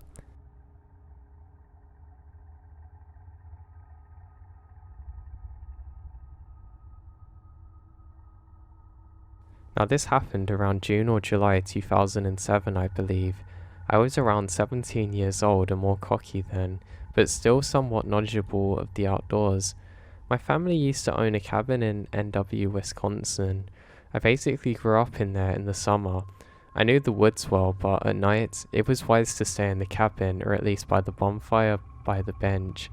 Because of the bears, wolves and cougars, one of the creepiest things was if you were having a bonfire, the tree line was visible from the fire pit and beach, and at night, you'd always feel like you were being watched from the tree line. But during the day, the woods always seemed normal, not so creepy. That was until this incident. So this happened somewhere between 1200 and 1400. Me and my cousins were having an airsoft battle. I was in full woodland camo, he was not. I retreated onto the ATV trail into the woods for a tactical advantage, and the battle took us about 200 meters into about a third of the way up the trail. We had enough at this point, and were standing at the edge of a clearing on the trail that was maybe 10 feet from me. When I decided to mess with him, I shushed him and said, "We're being watched." He froze, then I realized that the woods are dead quiet, and I got spooked and started scanning the tree line and the other edge of the clearing from the left to right, and that's when I saw it. Its teeth gave it away. It was panting and staring at my cousin. I don't expect you to believe me, but what I saw was a wolf almost as big as a black bear, probably 300 pounds, but it wasn't normal. The wolf is on the tree line and it's gripping one, grasping with a clawed hand. It had a reddish brown fur.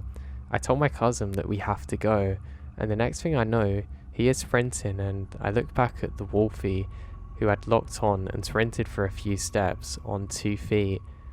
Then I turned and ran away, when it looked as though the wolfie was dropping on all fours and charging at us, and really sounded right onto us, barreling through the brush, but for whatever reason let us go when we broke out the tree line and headed for the cabin.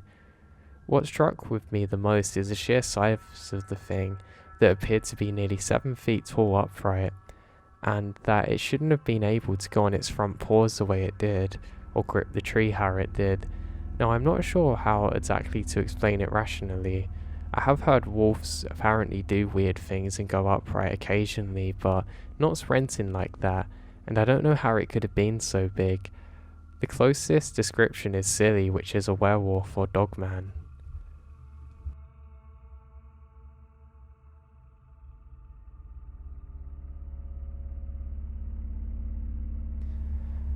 Now, I grew up in a very rural town in East Texas along the Sabre River, which is just a stone's throw away from Louisiana.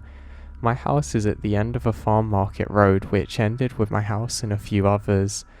Behind my home is a huge field that stretches all the way back to the woods that ran to the Sabine, where paved roads end, and there was a metal gate with a cattle guard which blocks a dirt road. It's very rural. If you're looking straight at my house from the dirt road, it would be to your right. Now we would walk down to that fence and hop it every once in a while. No big deal. Now, my dad or my friends would walk down the dirt road and just look around, just to see what's there. To the left of the house was a field and an old barn. On the paved road that led to our house was a few houses that set off the road. The paved road ended where you reached our house and turns to gravel. At this point, there was the field starting. It was small and led to a tree line right by our property.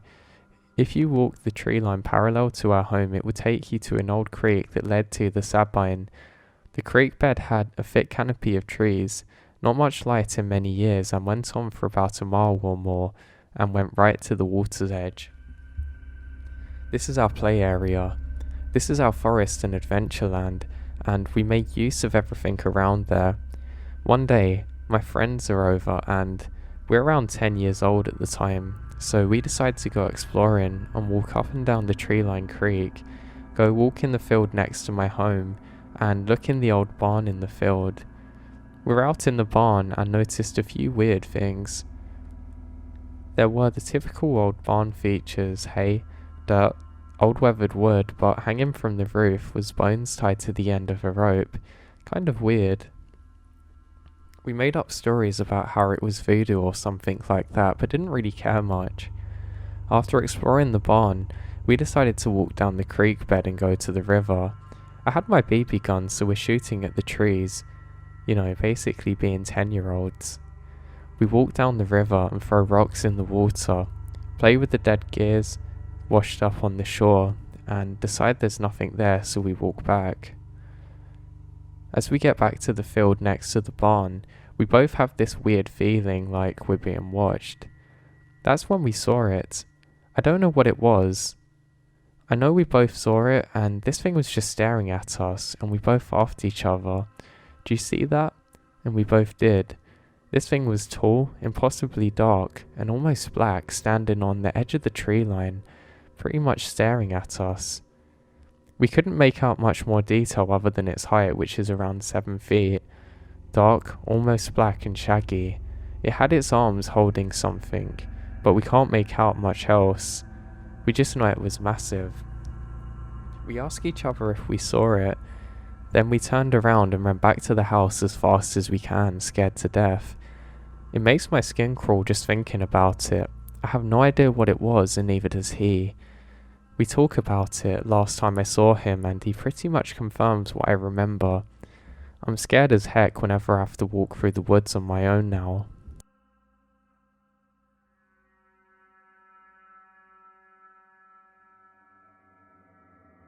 I work as a park ranger, and I remembered we got a call out to investigate some weird activity near a campfire.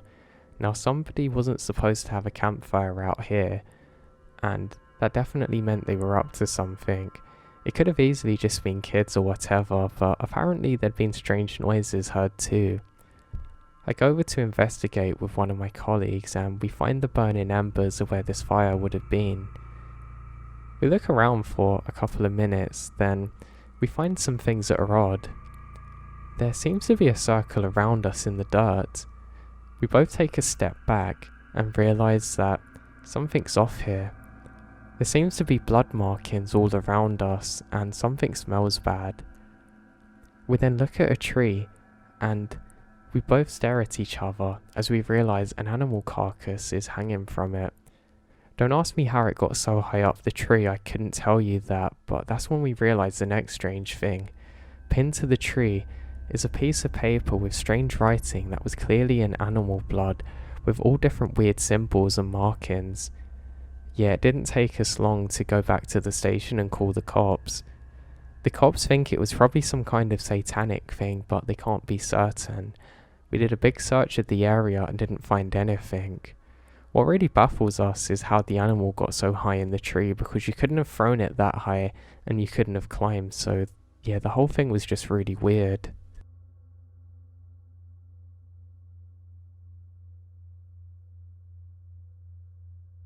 In the summer of 2016, during a summer camp, we went to Henry Cow Park in California to camp out.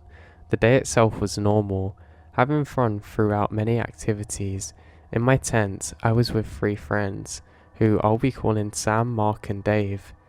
We set up our tent in a small opening within a grove of trees. We were on the right side, while the girls were up on the left side.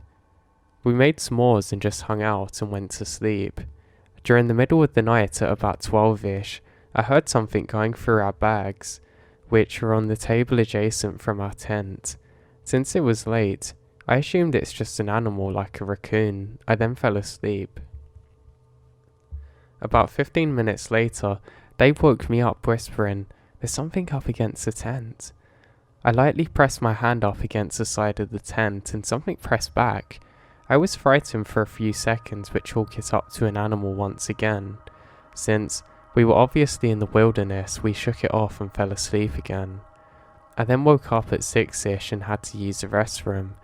I opened the tent flap, which then immediately greets me with the sight of some of our bags open laying on the floor. I exit the tent to investigate. I then thought about telling my bunkmates and turned my head. The tent had flipped over on its right side. This is strange because we had securely planted stakes into the rings to hold the tent down. I then noticed that the stakes seemed to be taken out, which is really strange. Now, it shouldn't have happened like that, and confused and worried, I woke up everybody else to ensure that they're aware of what had happened, asking do they know what's happened here. We set up the tent once again and went through our bags. Nothing from our bags were taken. Then, we went on about with our day and had breakfast. Now, after having our breakfast and going back to the campsite, we sat down at the benches and tried to think of what could have made the tents flip over. I then explained that I heard and felt weird the previous night, and explained what happened. That's when the girls approached our table and asked us, "Sam, why were you snooping around our tent last night? And why were you staring at us?" We are all confused and say that none of us actually went out of the tent, and the girls were starting to freak out. After a while of us trying to find a logical explanation for these, we eventually come to an agreement to try and forget this ever happened. My friends and I explained our experience to the counsellors, who did not come up with any explanations. I have explained this story to many friends and we've not been able to come to a definitive answer as to what specifically happened that day.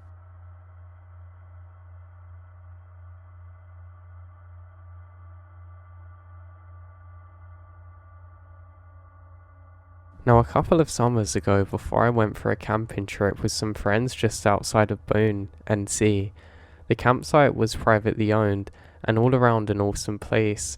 It's called Blue Bear, and I would definitely recommend it to anyone who wants to go for a fun camping trip with no state officials to annoy you and your boozing. Now, I think it was the second night that we're there. We had acquired a half-gallon of some evil-looking rum. Me and two fellas I was camping with had opted for one of the more out-of-the-way primitive sites, about a mile hike down the ridge from the main campsites where everybody seemed to be staying.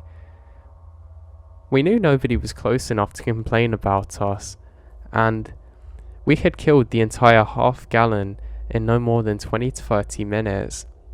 After that, the night only lasted about 2 hours. We ran around the woods and just messed around until we passed out. If it sounds stupid, it's because it was, but we had lots of fun though. Next thing I knew, I'm awake, like wide awake, and I can hear something moving around probably about 20 yards outside of the tent. I felt completely sober and very uneasy. I can feel and hear this thing's presence as it slowly moves around and breaks twigs and stuff and leaves. I'm thinking to myself that this is probably just a deer, and maybe at worst a black bear. Neither would be much of a problem as we don't have any food lying around, and other than that, we've just got a tent there. Then this thing let out a call unlike anything I've ever heard before. It's almost impossible to describe what it sounded like, but almost bird-like, but somewhere in between a turkey or an owl. It was loud, like really loud, but what scared me is the complexity. It sounded like this thing was speaking a full-fledged language. It called out a few more times, and each time the call just became more and more complex, yet completely different. It was extremely alarming and put me into a full flight or fight mode. I set up and began to build the courage to go outside and face this creature. Then, just like that, it's morning and I'm laying on my back waking up, Both bodies are already up and outside of the tent with a fire going. I instantly start worrying and ask if they heard insane stuff just hours before.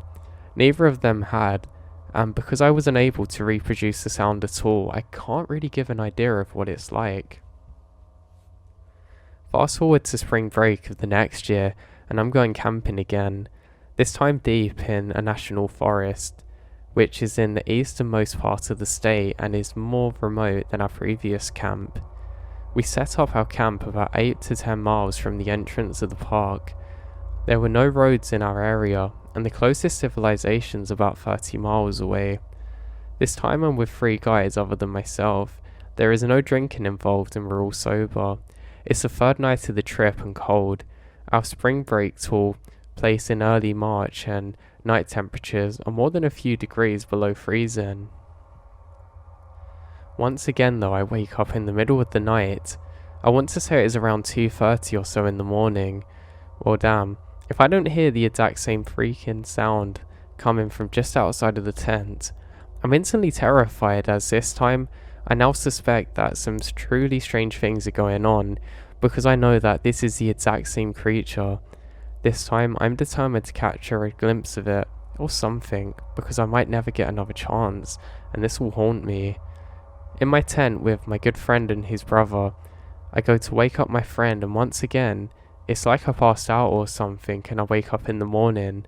Obviously, I burst out of the tent and start running around trying to look for this bird creature that I've now had 2 encounters with, and nobody knows what I'm talking about, and my friend doesn't even recall me trying to wake him up at all. I guess I probably could have made this a little shorter, but I was basically hearing a weird noise. But let me tell you, this noise was really triggering fight or flight instincts on both occasions, and I spent hours trying to find anything similar from the Apocaly area, but I can't find anything, and I still can't figure out what it is to this day.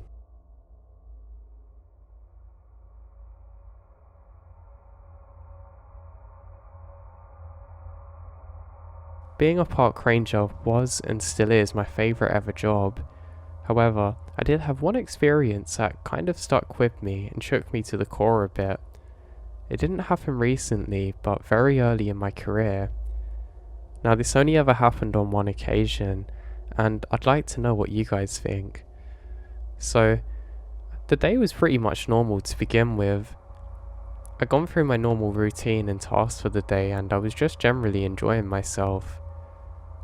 Now, as I'm going about my day, looking forward to going home, I get a call out that apparently somebody's on one of the streams and shouldn't be there. Now I thought this was pretty weird because we do have some pretty fast running water where I was stationed at the time, and I knew if anybody was out there they're probably in big trouble, so I head off. Now I get to the exact location and I start panicking. I'm probably going to have to call in a missing person, or I think I'm about to find a body, which is pretty concerning. I feel my hands getting a bit more sweaty and my lips going dry, which is something I haven't experienced for a long time. Nervously I proceed to check out the area, but I don't find anything at all initially. Frustrated and worried that somebody's out there, I go further and further following the water downstream, until eventually I see it. Now at first it looks like a body that's washed up on the rocks, but I'm not so sure. It looks pretty big, and it almost didn't look like a person. It was just too long and kind of stick-shaped. I call out hey, then call out hey again and say that I'm a ranger coming to help. That's when I hear a really bizarre sound. It almost sounded like a foreign language, but changing pitches and tones, and I feel a reverberation around me. I soon realise that this thing is making sounds and it stands up. Now I can't believe my eyes, because this person must be about 6.5 feet tall, which is massive, or maybe 7 feet, I don't know, but just far too big to be a normal person. It then turns around and stands in the dead centre of the stream, not moving. Now I should mention too that the waters are very cold at this point, and it really wouldn't be a good idea to stand there, let alone in the summer. And how could somebody be standing there? They wouldn't be strong enough. I then hear that screamy sound one more time, and it just walks upstream, literally upstream at pace, until eventually disappearing out of sight. I radio in that I've seen somebody run, and they might be injured or delirious, and we send out a search team. Conclusion of our search? Nothing. We still don't find who did this, and even to this day it still haunts me. I'm pretty convinced it wasn't a person, so that leads me to my next question. What on earth did I see that day?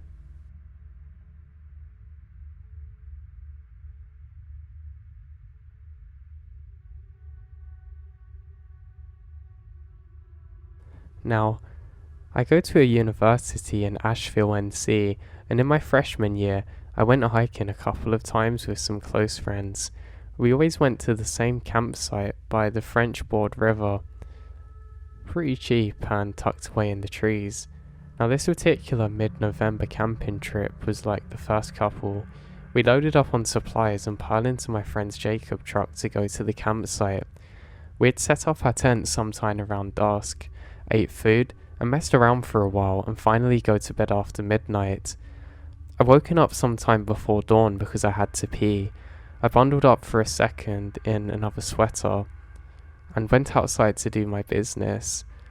When I say that our campsite was next to the river, I mean right next to the river, like less than 20 feet from the edge of the water.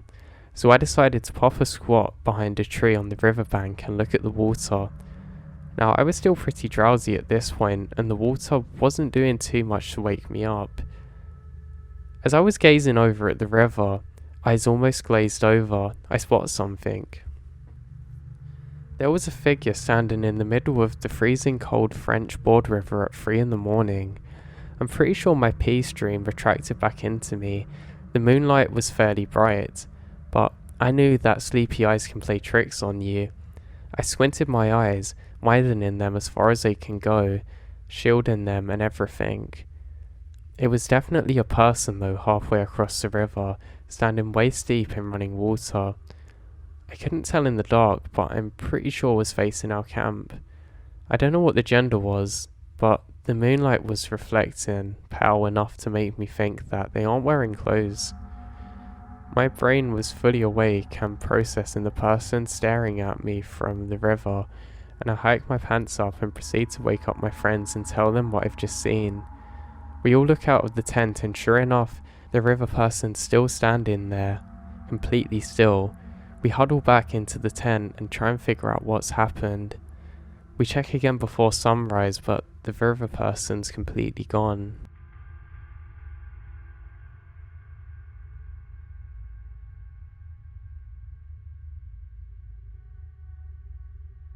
I worked as a fire ranger for a couple of years, and it was one of my favourite jobs that I've ever had.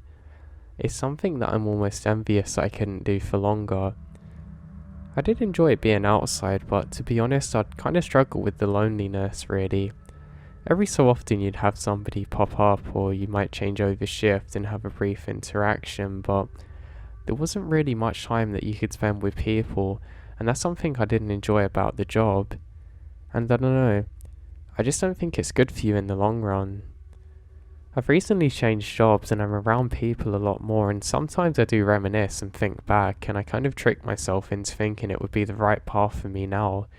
But realistically, I know it wasn't, and I did have a story that happened to me that I'd like to share where I think this would be a good place for it. Now, where I was stationed was absolutely beautiful. We had these huge trees everywhere, which I absolutely loved, and you could do these beautiful nature walks through it, and that's something that I did quite frequently. I actually opted to walk for about an extra 2 miles just so I could go through more of it when I'd arrive for work. It was really gorgeous, honestly. And yeah, sometimes when I parked my car, it was easy for me to get lost and forget what I was truly there for. I kind of understand how places like this could inspire different stories. You know, like you get Lord of the Rings and things like that. Well, I just kind of get it. And if you're someone that lives in a city, then I'd strongly recommend that you spend some time out in the forest. And I mean real forest, not just the parks. like the national parks, you know, the big ones. Yeah, sorry if I'm going off topic at all now. So I'd like to share what happened on a Pacific night while I was on my duty. Now, before I get to that, I'll have to explain some of my day. Now, my day was pretty good. I spent most of my time just doing my watch and just listening to songs on the radio. I had a really strong radio up there and it really got good signal. I mean, how could it not being that high up? I tried my best not to go down too often, but I'd have to do it for the toilet every so often. I think from coming up the kind of spirally stairs, I ended up twisting my knee awkwardly and it was kind of playing me up. It was something I could hope I could just sleep off, but I wasn't too sure as I had a few other injuries on the same side of my body. For some reason, all of them happened to be in roughly the same place, but my other side was completely fine. Now, I did have to make this trip down a few times, and while doing so, something felt different. It was almost like the atmosphere was different when I got further down. Not in the sense of atmospheric, but I don't know, I just kind of felt tense and uneasy. Almost like something terrible had happened, but I didn't know what. I don't know if you've ever got bad news, but one that makes you panic. It was kind of similar to that, so for me this was a really bizarre thing. I did wander around a few times and try and take my mind off things, and that's when something else weird happened. While walking, my vision suddenly goes very blurry, and it's almost like I'm seeing double. Now during this time, for just a second, I can see some kind of figure further up. It almost looks like somebody dressed in medieval type robes, but the religious people. Now I only see it for a second, so I don't know whether this was in my head or not, but they suddenly just go with a big flash, and things are immediately back to normal. I think this is odd and think that I've gotten too hot, so I actually go back to the station. There's a thermometer there, and I quickly give myself a check over, but everything's normal. I decide I need to chug some more water. In places like this, it's pretty easy to not stay on top of how much you're eating or drinking. Also, some people in my family are diabetic, which is definitely not me because of the way I eat, but I don't know. You can never be too careful, I guess. So I decide that I should eat some food too. Now, once again, after eating, I get the weird feeling and the sense of dread comes over me that something's just off. I then realise that I can see the same figure again that I saw before, though only this time I can see them much clearer than before, and I'm convinced it's actually a person. I then go to speak to them and say, hey, how are you doing? And they seemingly just ignore me and walk off. Another weird thing I noticed is that they don't have any hair whatsoever, almost like them Tibet monks, but different. But what on earth would one be doing here? And they aren't really dressed appropriately. I don't know, their clothes just look too dated, and almost even if you're a religious person out here, it seems like you would actually dress more appropriately. You can get foot injuries really easily here, and yes, I was suffering from one of those too, and it was on the same side. I don't know whether it's plant fasciitis, but the bottom of my foot was killing. I mean, that mixed with my knee being bad was really a big problem for me. But anyway, I tried to put that aside, and I just think it's a normal hiker. I get back up to the top of my station, and night's starting to fall. Now that's good for a couple of reasons, but one is it actually makes my job a lot easier. Because obviously you can spot fires quite easily in the darkness, but that's not always the only thing that you see. I had a report of one of my other friends who worked here, saying that he was staring up at the stars. He saw one move, then another, and assumed that it was a satellite, until suddenly they shoot off in different directions. I kind of joked about it and said, oh, it's just the old man going off on one again, but I don't know really. Especially when you're out here on your own, it's almost like if there are visitors coming, then they're going to choose this time to come and pounce on you. But hey, that was just my wider thinking. Me, I did like to stargaze every so often, and obviously being far away from light pollution, you could see the stars really well, and it's something that I really enjoyed doing. Now, as I'm stargazing, I am pretty certain I can see something off. It looks like a star, then another one moving parallel to each other, and I say, God, I'm pretty sure I'm seeing what my friend saw, to myself. I won't say his name here, but I say, he wasn't crazy after all, and kind of laugh. These stars didn't shoot off, but there was definitely something weird about them. I actually worry that maybe the tower was starting to crumble or lean and that this is about to be it, but I stay still for a second and realise it isn't. This is actually one of my biggest fears that I have, the station going down with me on it and me just holding on to the sides trying to make it. I've had nightmares about this and generally wake up really scared inside the station, and when I've done that I've actually been really fearful that it's happening because obviously I'm up there and your body doesn't always get used to it, especially not for short spells, but this isn't the case. The stars are just weird. I tell myself that I'm just imagining things and I go to sit down.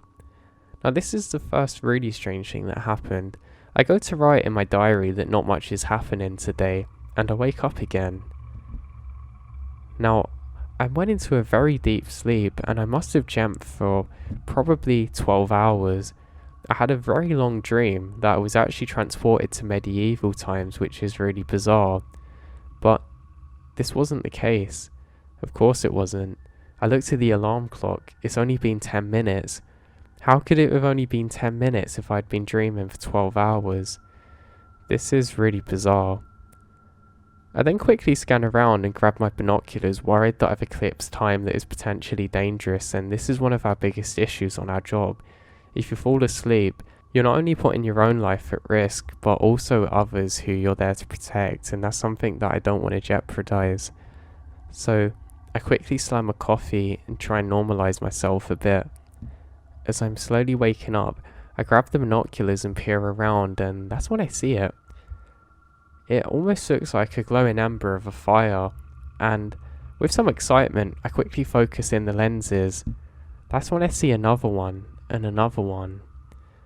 I then put the binoculars down trying to see it, but they're just too far away for me. Thinking that maybe this is some kind of encounter with the third kind, I start to panic a bit now. I then pan around the binoculars, and it seems like it's a big row that continues and continues. I can't believe what I'm seeing.